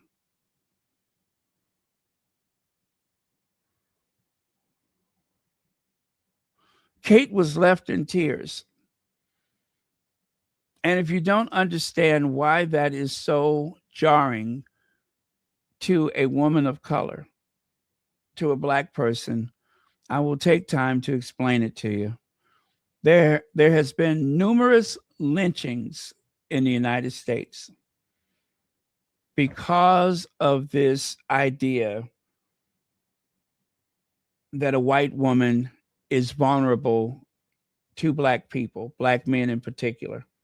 But the idea that the English rose was made to cry because of Meghan, that woman of African descent from California, that is enough to get someone hurt really bad.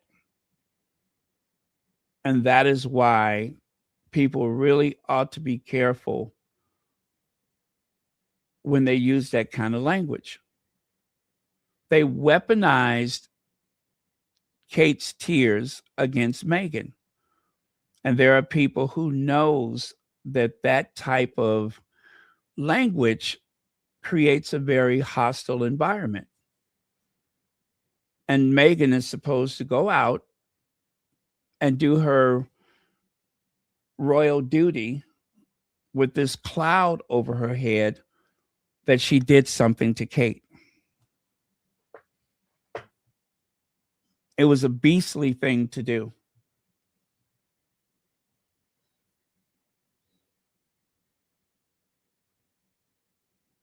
And believe it or not, there was a time in the United States, things have changed, but there was a time in the United States when someone doing something like that would have lost their job. And I hope we get back to those days. You know, they make a big deal about people being canceled. Well, some of those people needed to be canceled. Certain people are only interested, excuse me, in freedom of speech when that means that they have the ability to hurt people with their words. That's when they want freedom of speech. But they don't want freedom of speech when someone is able to call out the perpetrators. Then they don't want freedom of speech.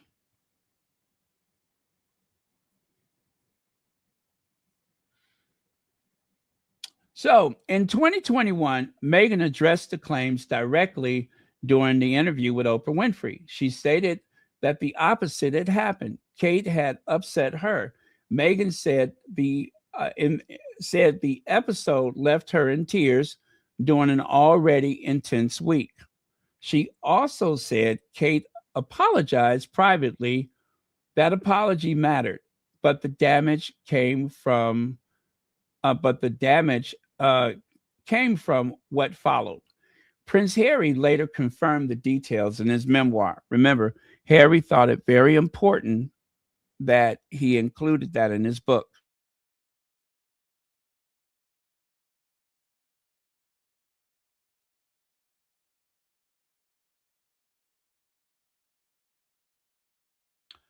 But yeah, Harry thought it very important that he include that in his book.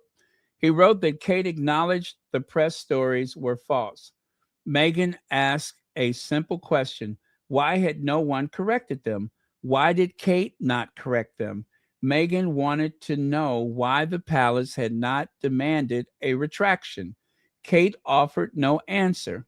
Once Meghan and Harry put the truth on the record, the original narrative could no longer stand. Their accounts challenged the carefully protected image the media and the palace had invested around Meghan. Around Kate. God, why did I say that? That disruption helps explain the appearance of later revisionist versions, including Tom Quinn's book, Yes, Ma'am, The Secret Lives of the Royal Staff, which relies on unnamed palace sources that to recast the incident as both Meghan and Kate made each other cry. This reframing does not clarify events. It contradicts and verified firsthand accounts already provided by Meghan and Harry. Selective protection from the palace communications. The palace had shown on more than one occasion that it knows how to shut down false stories quickly when Kate Middleton's reputation is at stake. In 2019, Kensington Palace took the unusual step of issuing a public denial after claims circulated that the Princess of Wales received baby Botox. Maybe that's where the baby brain came from. Maybe that's where she got the baby brain from, the baby Botox. Somebody ought to look into that.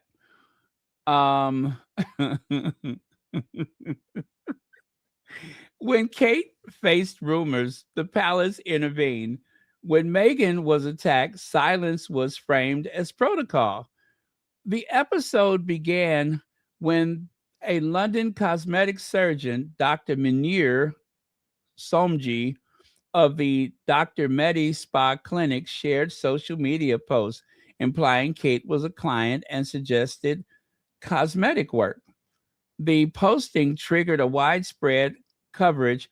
Within days, Kensington Palace intervened. Officials contacted outlets directly, denied the claim, and made clear that the story was untrue. Business Insiders and other publications reported the palace's response in detail. The message landed, the speculation stopped. See how that works? They sent out messages and it stopped. But they would not do that for Meghan. That response matters because it was not isolated. Palace aides have also moved swiftly to push back against claims involving Kate's appearance, her hair, her health. In each case, the communications strategy was decisive. Boundaries were set, corrections were made, the record was clarified. No such intervention followed when Meghan Sussex faced sustained false reporting. During the period which the tabloids claimed Meghan had made Kate cry, palace officials advised silence.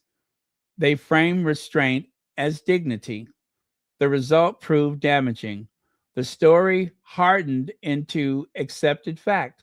Online abuse escalated. Meghan received no public defense. The walkabout that revealed the truth. After Queen Elizabeth's After Queen Elizabeth's death, Prince William proposed a joint walkabout with Harry and Meghan outside Windsor Castle. Photographs presented unity. Many read the moment as healing. Later accounts suggested otherwise. So it was one of the hardest days of her life. Yet, we're now told Kate wants reconciliation. Which version are we meant to believe? So again, when this walkabout happened, Kate said that was one of the hardest days of her life. Why was it one of the hardest days of her life? Because it involved Harry and Meghan. In particular, we know it had to do with Meghan. In 2023, royal biographer Robert Jobson wrote that Kate found the Windsor walkabout with Meghan one of the hardest things she'd ever done, citing deep ill feelings toward the couples and later describing the display of unity as an illusion. Jobson writes from a pro-establishment position and frequently frames Kate's sympathetically. His account matters because it captures Kate's own reported attitude at the time. The circumstances surrounding the walkabout reinforce that picture. Meghan faced hostility from senior royals, exclusion from key family moments, and intense media scrutiny. That history makes current reconciliation rumors harder to square with the record. And that is an excellent point. Meghan being excluded from things within the family, like she wasn't allowed to travel to Balmoral with Harry. Now, how would we have known anything about that she was forbidden to travel? How would we have known about that if it wasn't for, let's say, a palace leak? Remember, during the Queen's funeral, there was leaking and briefing constantly, and there was no leak too brutal that they would not allow it to reach the press. And in turn, the press would take those leaks and use it like a fist against the Sussexes. It was one thing after the other. They didn't care that the world was watching. They didn't care that Harry and Meghan was grieving like everyone else. They didn't care that the parents of Archie and Lily were, you know, thousands of miles from home and unable to be with their children. They just didn't care. None of that mattered. They did everything that they could to make life difficult for Harry and Meghan. And one of the people central to that strategy is Kate Middleton. And when I drag Kate Middleton, it's because I believe her to be a terrible person. And I resent the idea that someone as evil as that gets treated with kid gloves, someone malicious enough to wear white at another woman's wedding, someone vicious enough to dress up in a very mocking way and then go out smiling like the devil may care. All of that is intentional. It is a means of stalking. It is like a harassment that is taking place electronically. And I do believe it to be deliberate. There's nothing flattering about it. It is done so that they can hijack Meghan's popularity.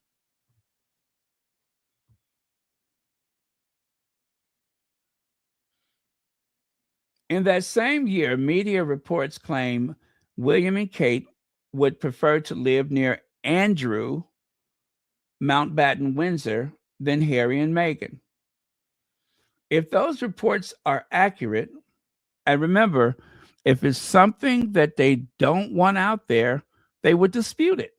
They will call and have them change the headline. If those reports are accurate, the contrast is striking. Kate reportedly described briefly walking beside Meghan as a profound personal ordeal, yet was portrayed as more comfortable with proximity to a disgraced royal whose association with Jeffrey Epstein and allegations by Virginia Giuffre by this time damaged the royal brand.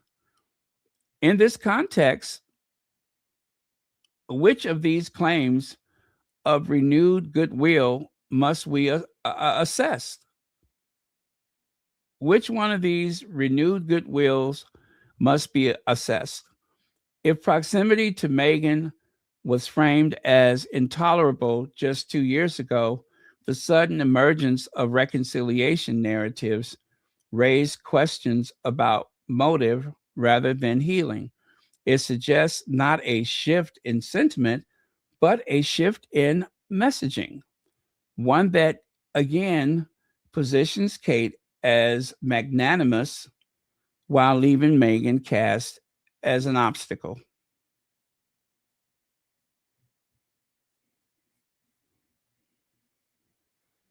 Okay. Oh, you know what? I forgot. There is a final thought. Let's do the final thought, shall we? Reconciliation demands more than a softened tone or well-placed briefing. It depends on acknowledgement and a willingness to correct the public record. Neither has occurred. Kate Middleton benefited from the false stories that harmed Meghan Sussex and reshaped public opinion internationally. The institution then protected her position while another woman faced sustained hostility. Kate's advantage rests on the media ecosystem that does much of the work for her. She rarely needs to speak or act from favorable narratives to circulate. Only weeks ago, reports framed her invitation to the York princesses as one of Christmas Carol service as an olive branch following reputational fallout linked to their father. Similar briefings consistently cast Kate as the calm intermediary urging Prince William to reconcile with Prince Harry, a narrative repeated in reports. At the same time, last year, These stories followed a familiar pattern. They elevate Kate as patient, benevolent, benevolent, and morally settled, regardless of evidence. What often goes unexamined is how thin that portrayal becomes outside palace framing. Kate's public image relies heavily on institutional protections and narrative repetition rather than visible personal friendships. By contrast, Meghan Sussex maintains long-standing friendships with figures who are prominent, independent, and loyal. Relationships that exist entirely beyond royal validation. That distinction matters. It complicates the idea that virtue flows from silence or proximity to power. It also exposes how easily scripted narratives can persist when audiences accept them unchallenged, including the long debunked claim that Meghan made Kate cry. And lastly, scripted reconciliation stories often end with claims that Meghan declined outreach or behaved unreasonably. The results will always flatter Kate and position Meghan as ungrateful or difficult. It is a familiar cycle until the original harm is addressed and the falsehood corrected. Reconciliation remains a media construct rather than a credible outcome. Well done.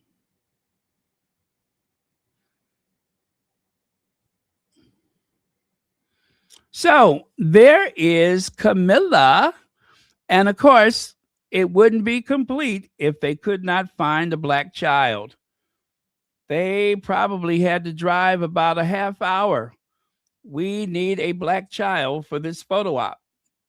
Do you have one? Okay, great. We'll let you know when we're done. I mean, look at there. Reach out and touch somebody black and make sure all the cameras see that. Reach out and touch somebody black and make sure every camera sees that.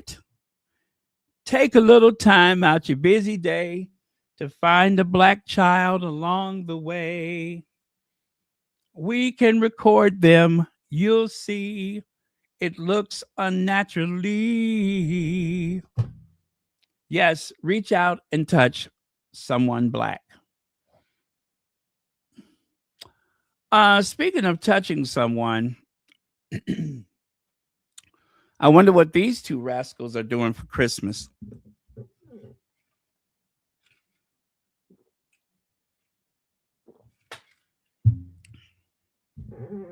I wonder if Jason Knopf has keys to Windsor Castle. He may even have his own apartment there. You never know. I mean, after all, Willie moved to Windsor, and William pretty much controls Windsor Castle right now. Charles rarely visits. So Kate, allegedly, is over at Forest Lodge. Who knows who's at Adelaide Cottage? And, of course, William is over at Windsor Castle. No wonder they're getting along so well.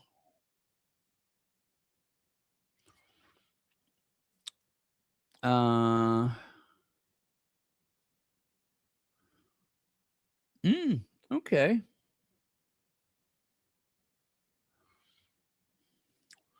Oh, Crown Jewels all must go. It looks like they're having a clearance sale on the Crown Jewels. If anyone is interested in a state crown or perhaps an orb encrusted with diamonds, please look for Andrew Mountbatten-Windsor. Again, if you are interested in purchasing portions of the Crown Jewels, look for Andy Mountbatten-Windsor, and he will be glad to get back to you.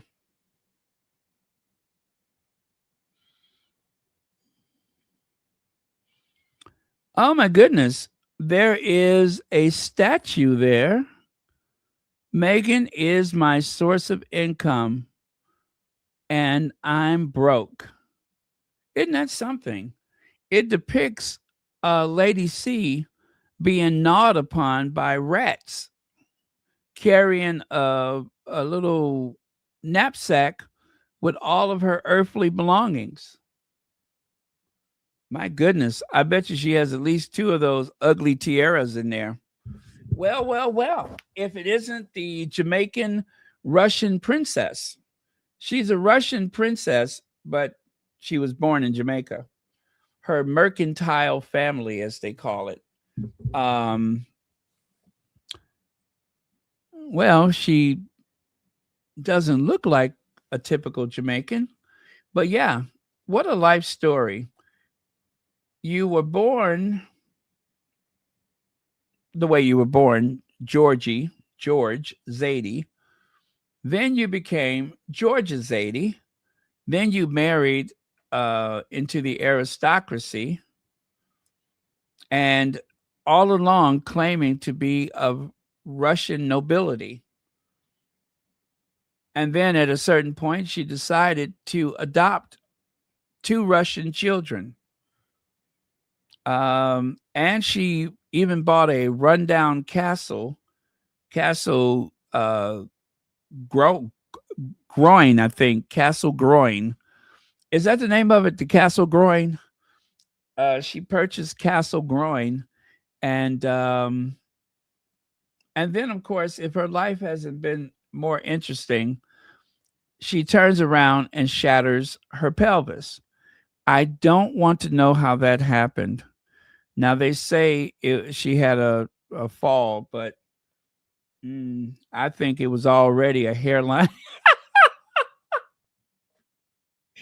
I think there was already a hairline fracture anyway. So, but don't worry, she's okay.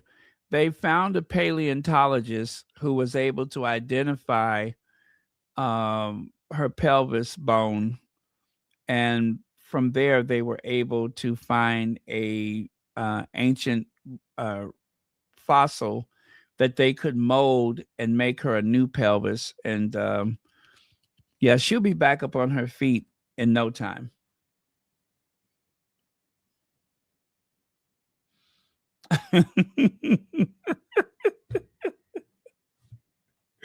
You all don't want her back? You all don't want the Russian princess back? I don't blame you. I don't blame you.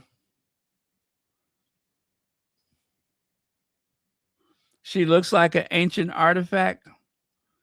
Well, I told you before, when she turns sideways, for some reason, she reminds me of a nickel. She reminds me of one of our founding fathers. I believe it's Thomas Jefferson. Yeah, she always reminds me of Thomas Jefferson.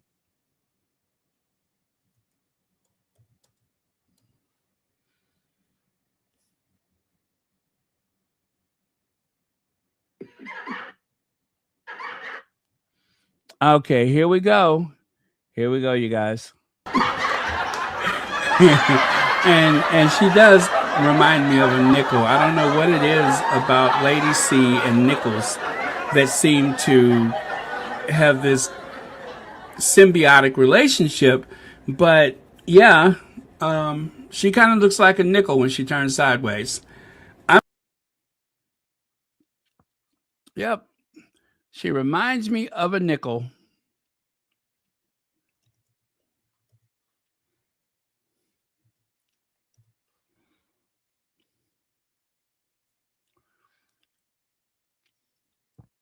When she turns sideways, she looks like a nickel.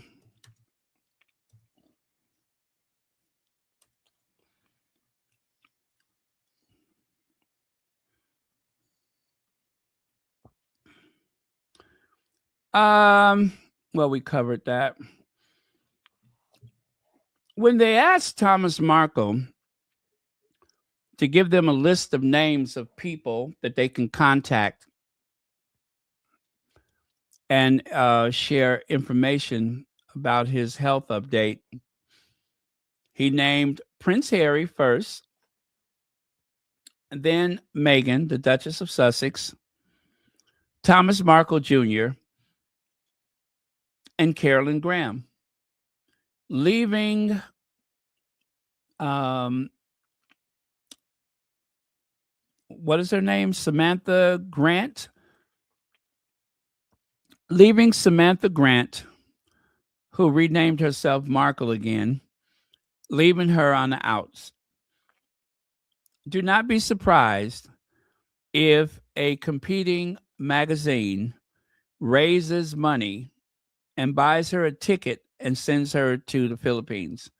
Again, do not be surprised if she doesn't show up to the Philippines in the next week or two. She is going to go to the Philippines and she will be covered by a different magazine. They are going to have images of her trying to get into her father's building and all those things. They can make whatever they want to out of it, but do not be surprised. This is not normal journalism. Reporters don't generally move in with their subjects. They don't act as de facto caretakers or as first line of communication when emergencies happen. And they certainly don't position themselves as a conduit for intimate family matters while simultaneously publishing negative stories about the family member's estranged daughter. Well, Carolyn Graham does. Carolyn Graham does that and a whole lot more. Don't forget, one of her frequent targets is Prince Harry.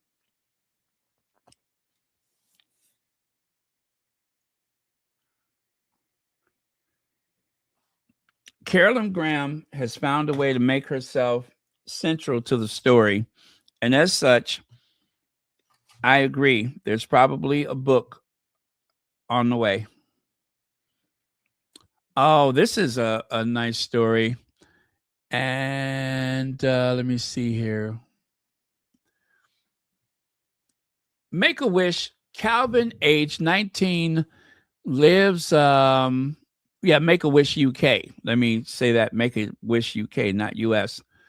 Calvin, age 19, with Bacterell syndrome. Am I saying that right? A complex genetic condition. This has meant since birth, Calvin's journey has been a tough and painful experience involving several operations, something no child should have to go through. When Calvin and his family met our Make-A-Wish makers to choose his wish, they told us about his interests. From music and drama to TV shows, Calvin loves watching a wide range of content. In particular, he fondly remembers watching James Corden and Prince Harry touring the Fresh Prince of Bel-Air mansion on Good Morning Britain, and seeing what it was like. When he was younger, Calvin also had the opportunity to meet Her Majesty Queen Elizabeth II. This experience made him feel so special, so used this as inspiration, and combined with his interest in picking his wish, we recently granted his wish at the Well Child Awards 2025 so that he could meet and chat with Prince Harry. So again, this was at the Well Child 2025, not recent. After the wish, Mom told us, for me, it was such a magical moment for my son looking at him with Prince Harry and feeling so relaxed, making jokes and seeing Calvin so engaged warmed my heart. I have been smiling ever since The Wish, thank you so much, Make a Wish, for making this happen. We never thought it would be possible for Calvin to meet Prince Harry. Now, I really do believe that wishes do come true. A big thank you to everyone who helped make this special night possible for Calvin. So, I never saw this before, but one of the squatties posted it, and I thought it would be a nice thing to share it with you all. Okay. Princess Beatrice and Eugenie face tug of love dilemma after King's invitation to spend Christmas at Sandringham without Andrew and Fergie. Ooh, what should they do? I mean, they're welcome, but their parents are not welcome. That's a tough one. I think they should stay with their parents. It's unfortunate, but that's probably the right course of action. Now, riddle me this. Why would it be acceptable to invite Beatrice and Eugenie and not invite the Duke and Duchess of Sussex? Does that make sense? I mean, after all, Harry and Meghan haven't done anything to bring shame upon the institution. Not in my opinion. So, what do you all think? Or, I hate to say this. Okay, I won't say it. I will say it without saying it. Do you think that there's something cooking behind the scenes? I've been thinking about that the past couple of days. Is there something brewing behind the scenes? Is there going to be a Christmas surprise? It's only 10 days from now. Only 10 days from now. I don't know, but I keep thinking we are going to get a surprise for Christmas. Mark it down. A Christmas surprise. No promises, but a Christmas surprise. We'll see.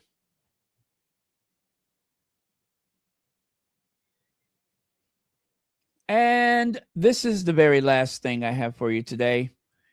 Lady Louisa. That's no royal carriage. Lady Louisa Windsor sits on packed train floor for 2 hours during journey from London to Bristol. That's right. Lady Louisa, the daughter of the Duke and Duchess of Edinburgh, sitting on the floor for 2 hours, riding on a packed train, just like any other commuter. So, and with that, I am going to say thank you all for showing up. Let's see. Mario says, yes, I think there is a surprise coming. I keep thinking that. I mean, the announcement that they made about the review, all of a sudden, I'm just like, and of course, the very cryptic thing that Charles was saying about his health. I'm not sure what to make of it. Not accept. Oh, by the way, thank you for your comment. Not acceptable at all. Those ladies should spend Christmas with their parents and not the firm. I agree. They should be with their parents. Thank you, Heather Stroud. Thank you all. Thank you, Lydia Washington.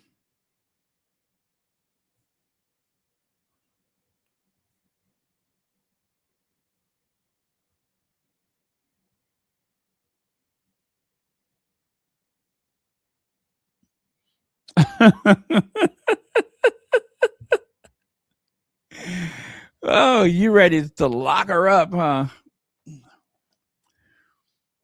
Well, I do hope something could be made of that, but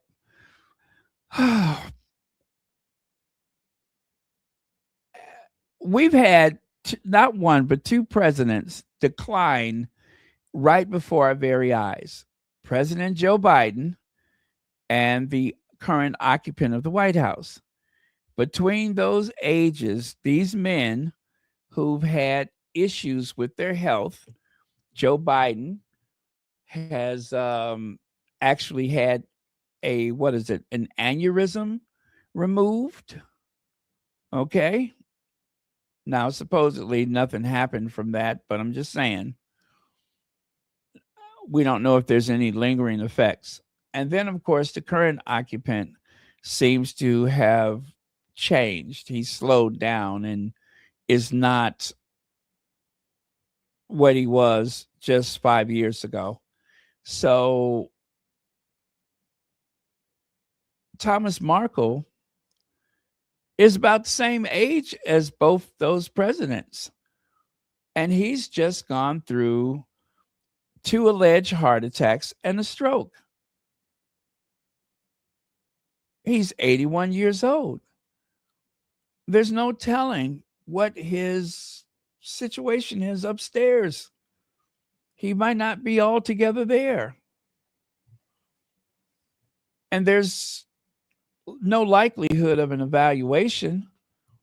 I mean, he never seemed all that sharp, but listening to him speak a few years ago, where he addressed the idea that he's making money because of his relationship to his daughter, because of his, being the father-in-law of Prince Harry, he's making money from that.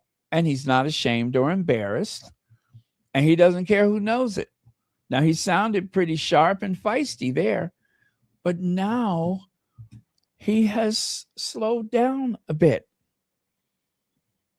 He may have some cognitive issues. Miss Z, thank you so much for the super sticker, and thank you for being a member of Royal Sussex. So I'm just saying, he might not have the capacity to make certain decisions. And yet Carolyn Graham, a reporter, is there. And I'm pretty sure she's hoping to get her book out very soon.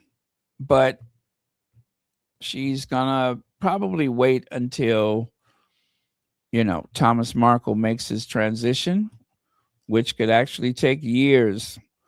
But either way, there's a book inside of her. And unfortunately, it will eventually be available on Amazon.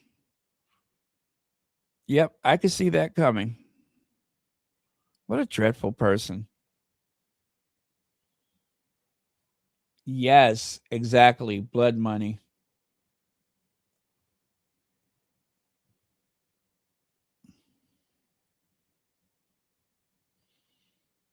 I hate to sound like a broken record, but I still find it so difficult to believe that Thomas Markle has said and done all of these things to his daughter. But of course, I do believe it. I mean, I've seen it, but I find it hard to believe that a father would do that to his daughter. Fathers are supposed to protect their daughter.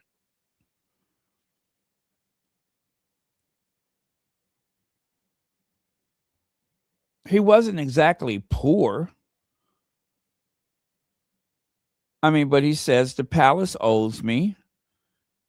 Everybody owes him. Everybody owes him, he says.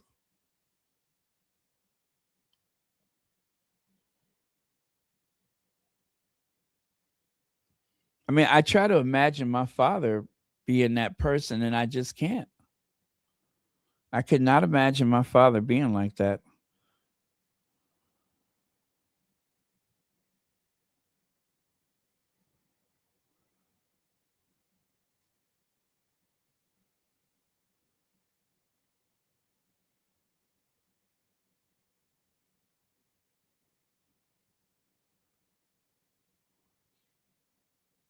Let's see. I wonder if Junior and Samantha will hit her up for money when she drops the book. I'm sure they'll have a book of their own. I'm pretty sure they'll have a book of their own.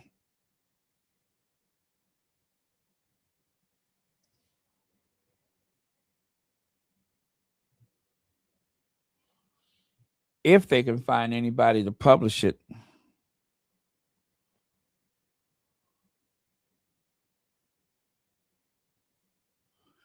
But Carolyn Graham, she'll have no problems. She'll get her book published. I mean, after all, she wrote a book about Camilla.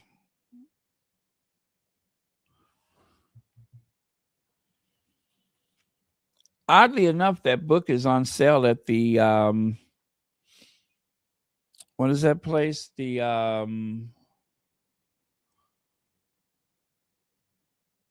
oh gosh, I can't remember the name of it.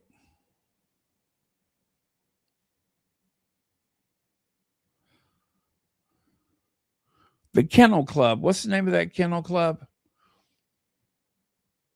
The book is available there. Westminster Kennel Club. They actually sell it there in the gift shop. Interesting, right? I mean, of all places to sell a book about the Queen Consort.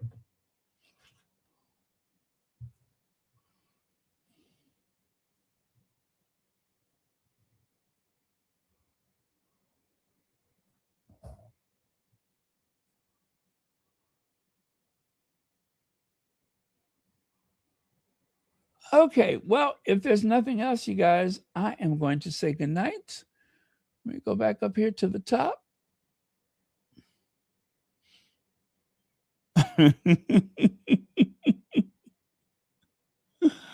Oh, why did I do that? I don't know. I couldn't help myself. I could not help myself. I thought it to be a little fun. Hey, Cookies and Cream, I weren't sure you were here.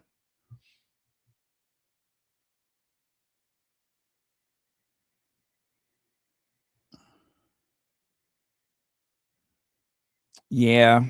Well, like he said, all of them owe him. He said they all owe him. The palace, the media, and Meghan. All of those people owe him.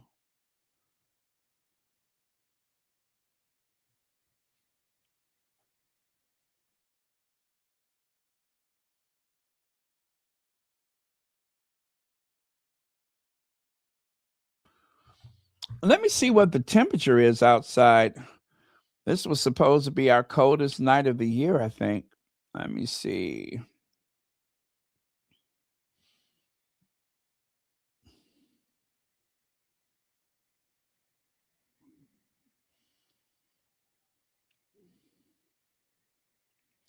Lord have mercy. It is 3 degrees outside, 3 degrees Fahrenheit.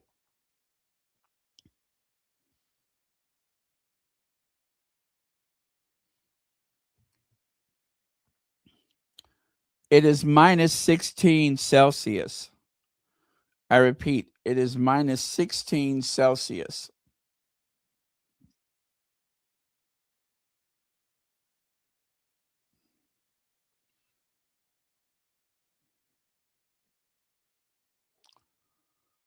Good golly, Miss Molly.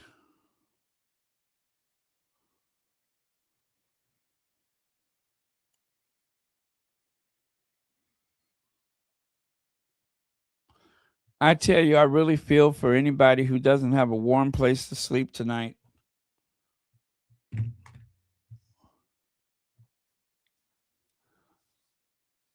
We're all blessed with homes. At least I hope everyone here is a home, a decent, affordable place to live. I really do mean that.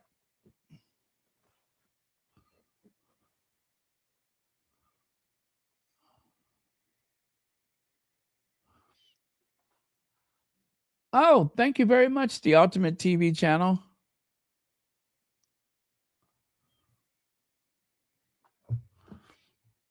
And I'm still thinking about Rob Reiner and his wife.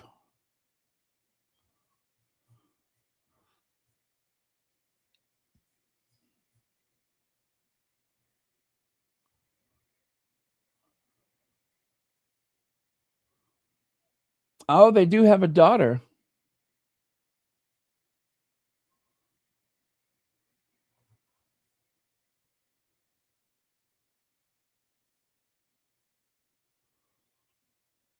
They said that Billy Crystal had actually gone to his house and that he was seen visibly shaking and crying. I believe Rob Reiner was the director of the movie When Harry Met Sally. Michelle Singer is his wife's name. I shouldn't be disrespectful and not mention that.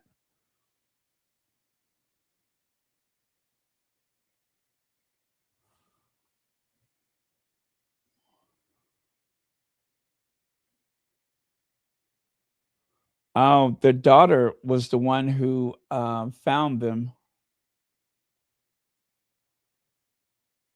Her daughter lives across the street.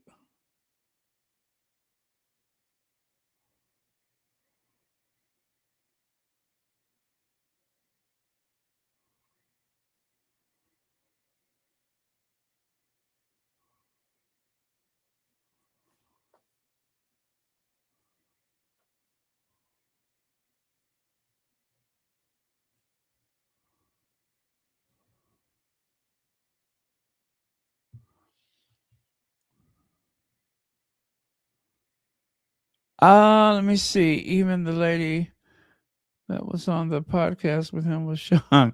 No, I did not. I did not see that.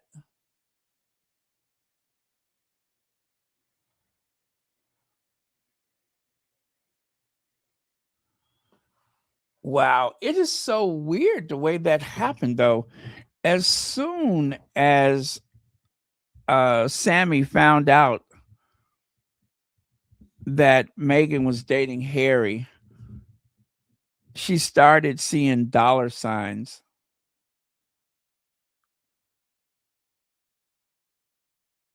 And eventually, the brother and the father, everybody got in on the action. Awful family.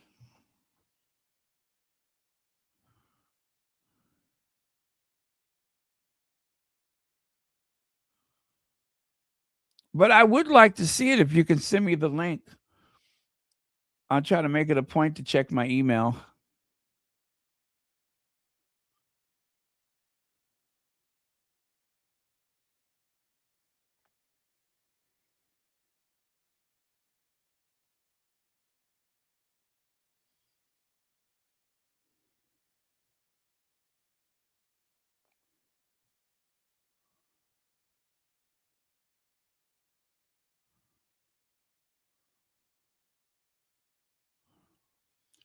Rob Reiner and his wife met on the set of When Harry Met Sally and wed that year. They shared 3 children, Jake, Rami, and Nick. The family is pictured here in 2014. I'm looking at the picture of them.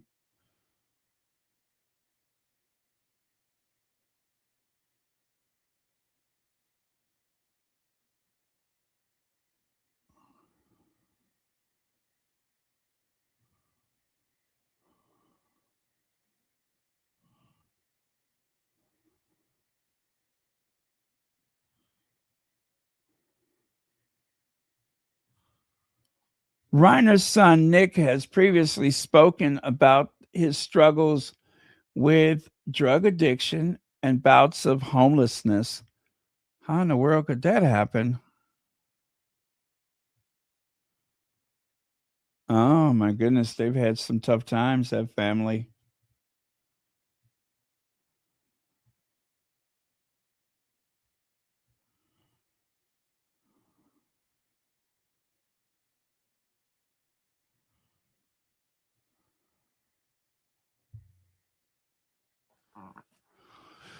Oh man. Oh well. Uh-uh.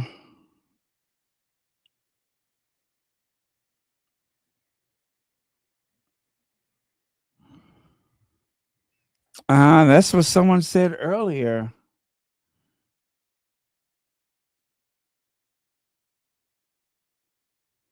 What a terrible scene.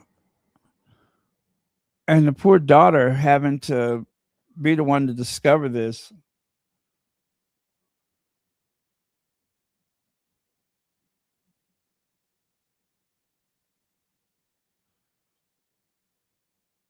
Yeah.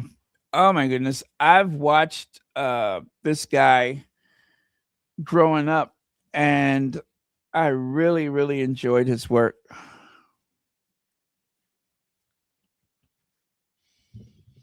I'm gonna have to watch some episodes of All in the Family. That's what I'll probably do. I'll probably start watching All in the Family for the next week.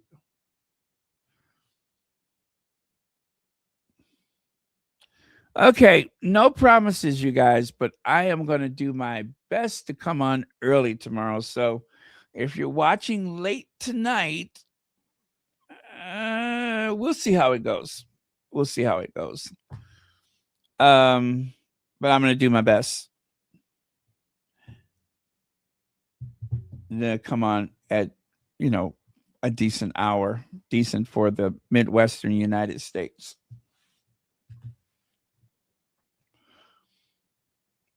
Unfortunately, I am wide awake right now, so who knows? I got my hours upside down. I've been trying to fix it, but I just can't. I just can't.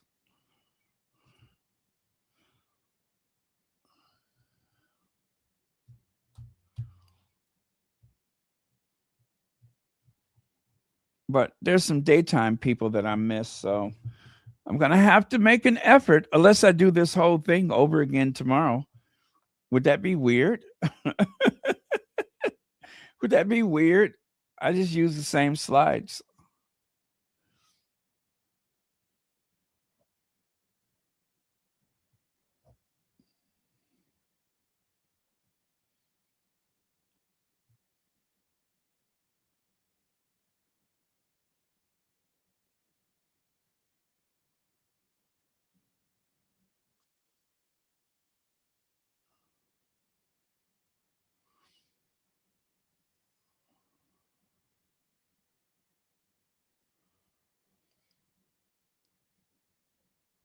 Yeah, it looks like his son, Nick.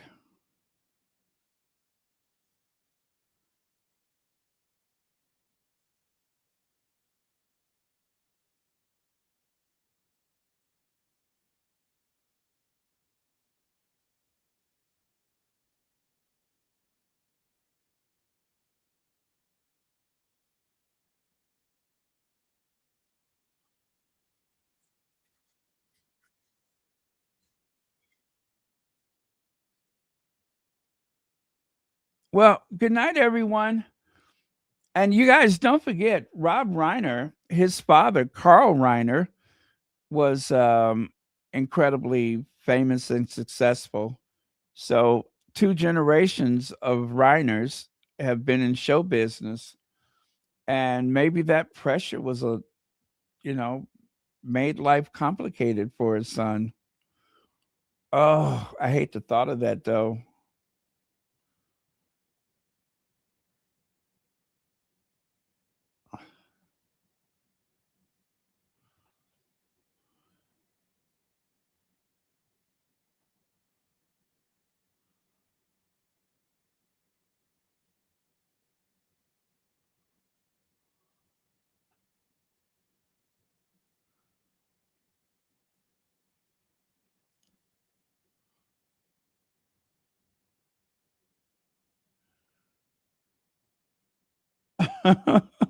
What are you all talking about?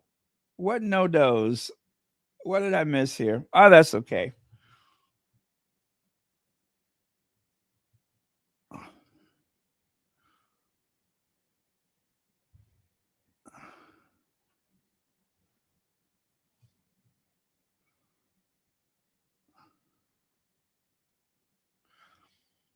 Okay, I'm going to say goodnight for real this time. And I will see you all later today.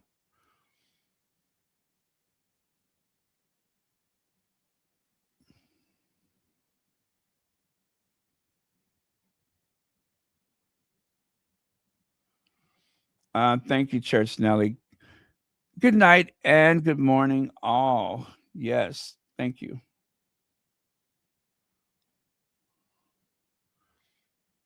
Yeah, he was Alan Brady, right? Carl Reiner was Alan Brady.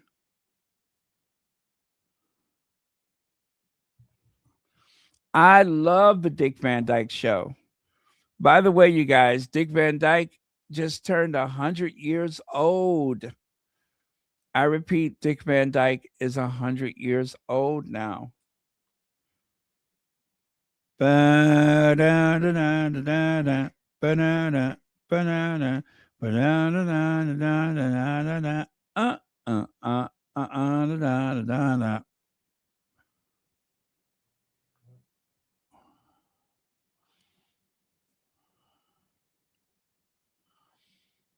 Oh, thank you so much. Oh man, I better try to find it right now because I'll get all distracted and forget about it.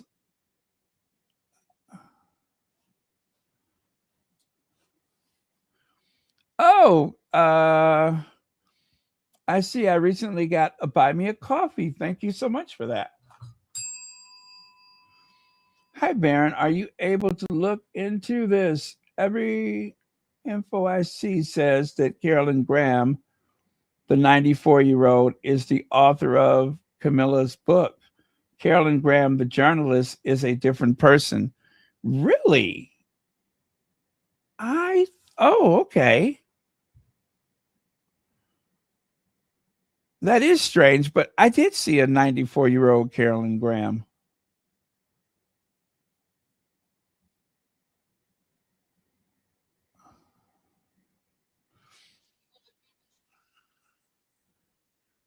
Oh my goodness. Do you guys want to hear it too?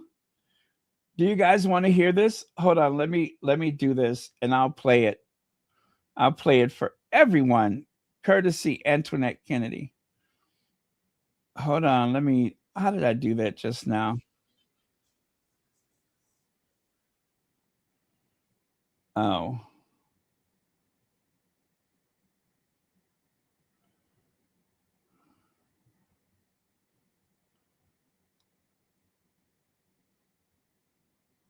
Okay, let me take a little screenshot for context rather.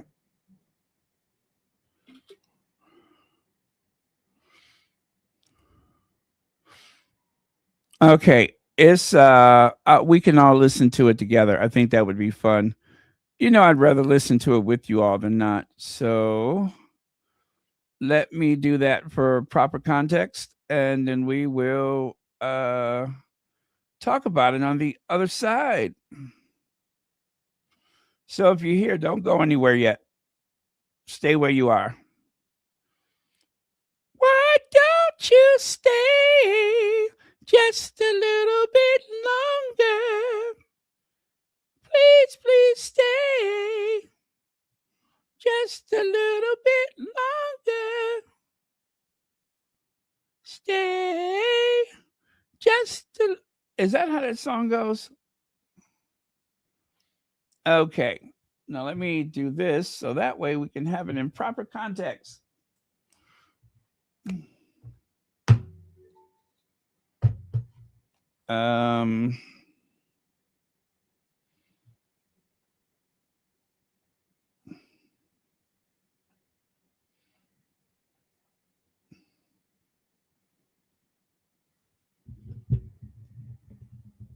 So you will admit that you're using your sister's fame and her name at the moment to sell this book, which isn't anything to do with your sister, really. No, absolutely not. No, that's not true. This is my life. This is my personal experience.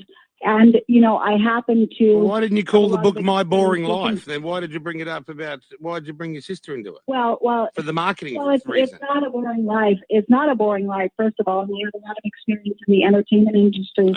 See you later. You sound like such a bore. Not interested. Don't use your sister's name to trick media organisations into pushing your shit book. You're gone. See ya. Bye. What a loser. Let's go. There are moments in live television that quietly but decisively end a public narrative. Okay, thank you very much. Woo!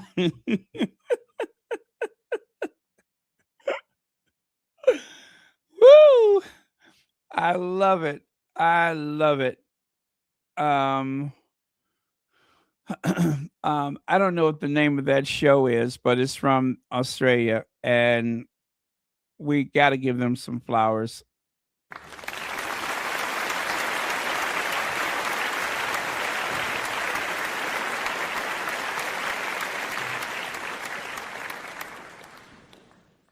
Well, I didn't know that there was any Native American tribes in Australia, but apparently someone is from a tribe called the Clickahos. Yep, someone is from a tribe called the Clickahos. Oh, you want me to play it again? Sure. Absolutely not. No, that's not true. This is my life. This is my personal experience.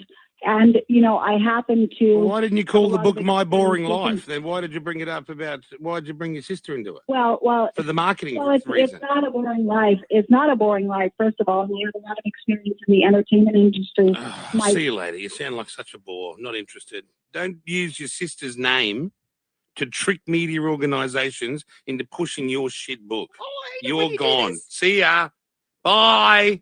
What a loser. There are I love it. I love it. Now that's what you do. You just shut them down as fast as possible.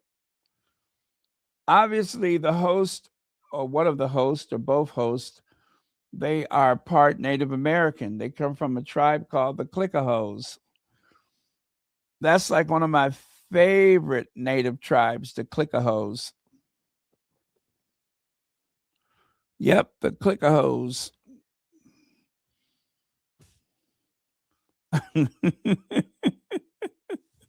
Why didn't you call the book My Boring Life? You got to give it to Sammy, though. She is relentless when it comes to all that double talk, the way she tries to explain things. And, you know, then after a while, her mouth starts getting kind of juicy. You know, it's like her salivatory glands dry up, which is what happens when you're making up things. But that is too funny. You know what I have been listening to? I was listening to that. Did you ever hear when, I guess it was her husband or her partner, whoever he is, when she was yelling at him, and didn't she call the police on her spouse or boyfriend, partner, because he left her stuck on the toilet or something like that? I mean, she doesn't have an easy time of it. But I don't feel sorry for her because she's so rotten. She's just rotten from the core.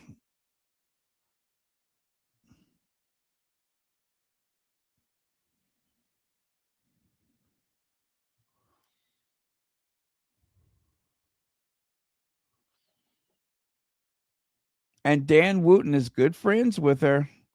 Dan Wooten cannot go to Florida without visiting Scamantha.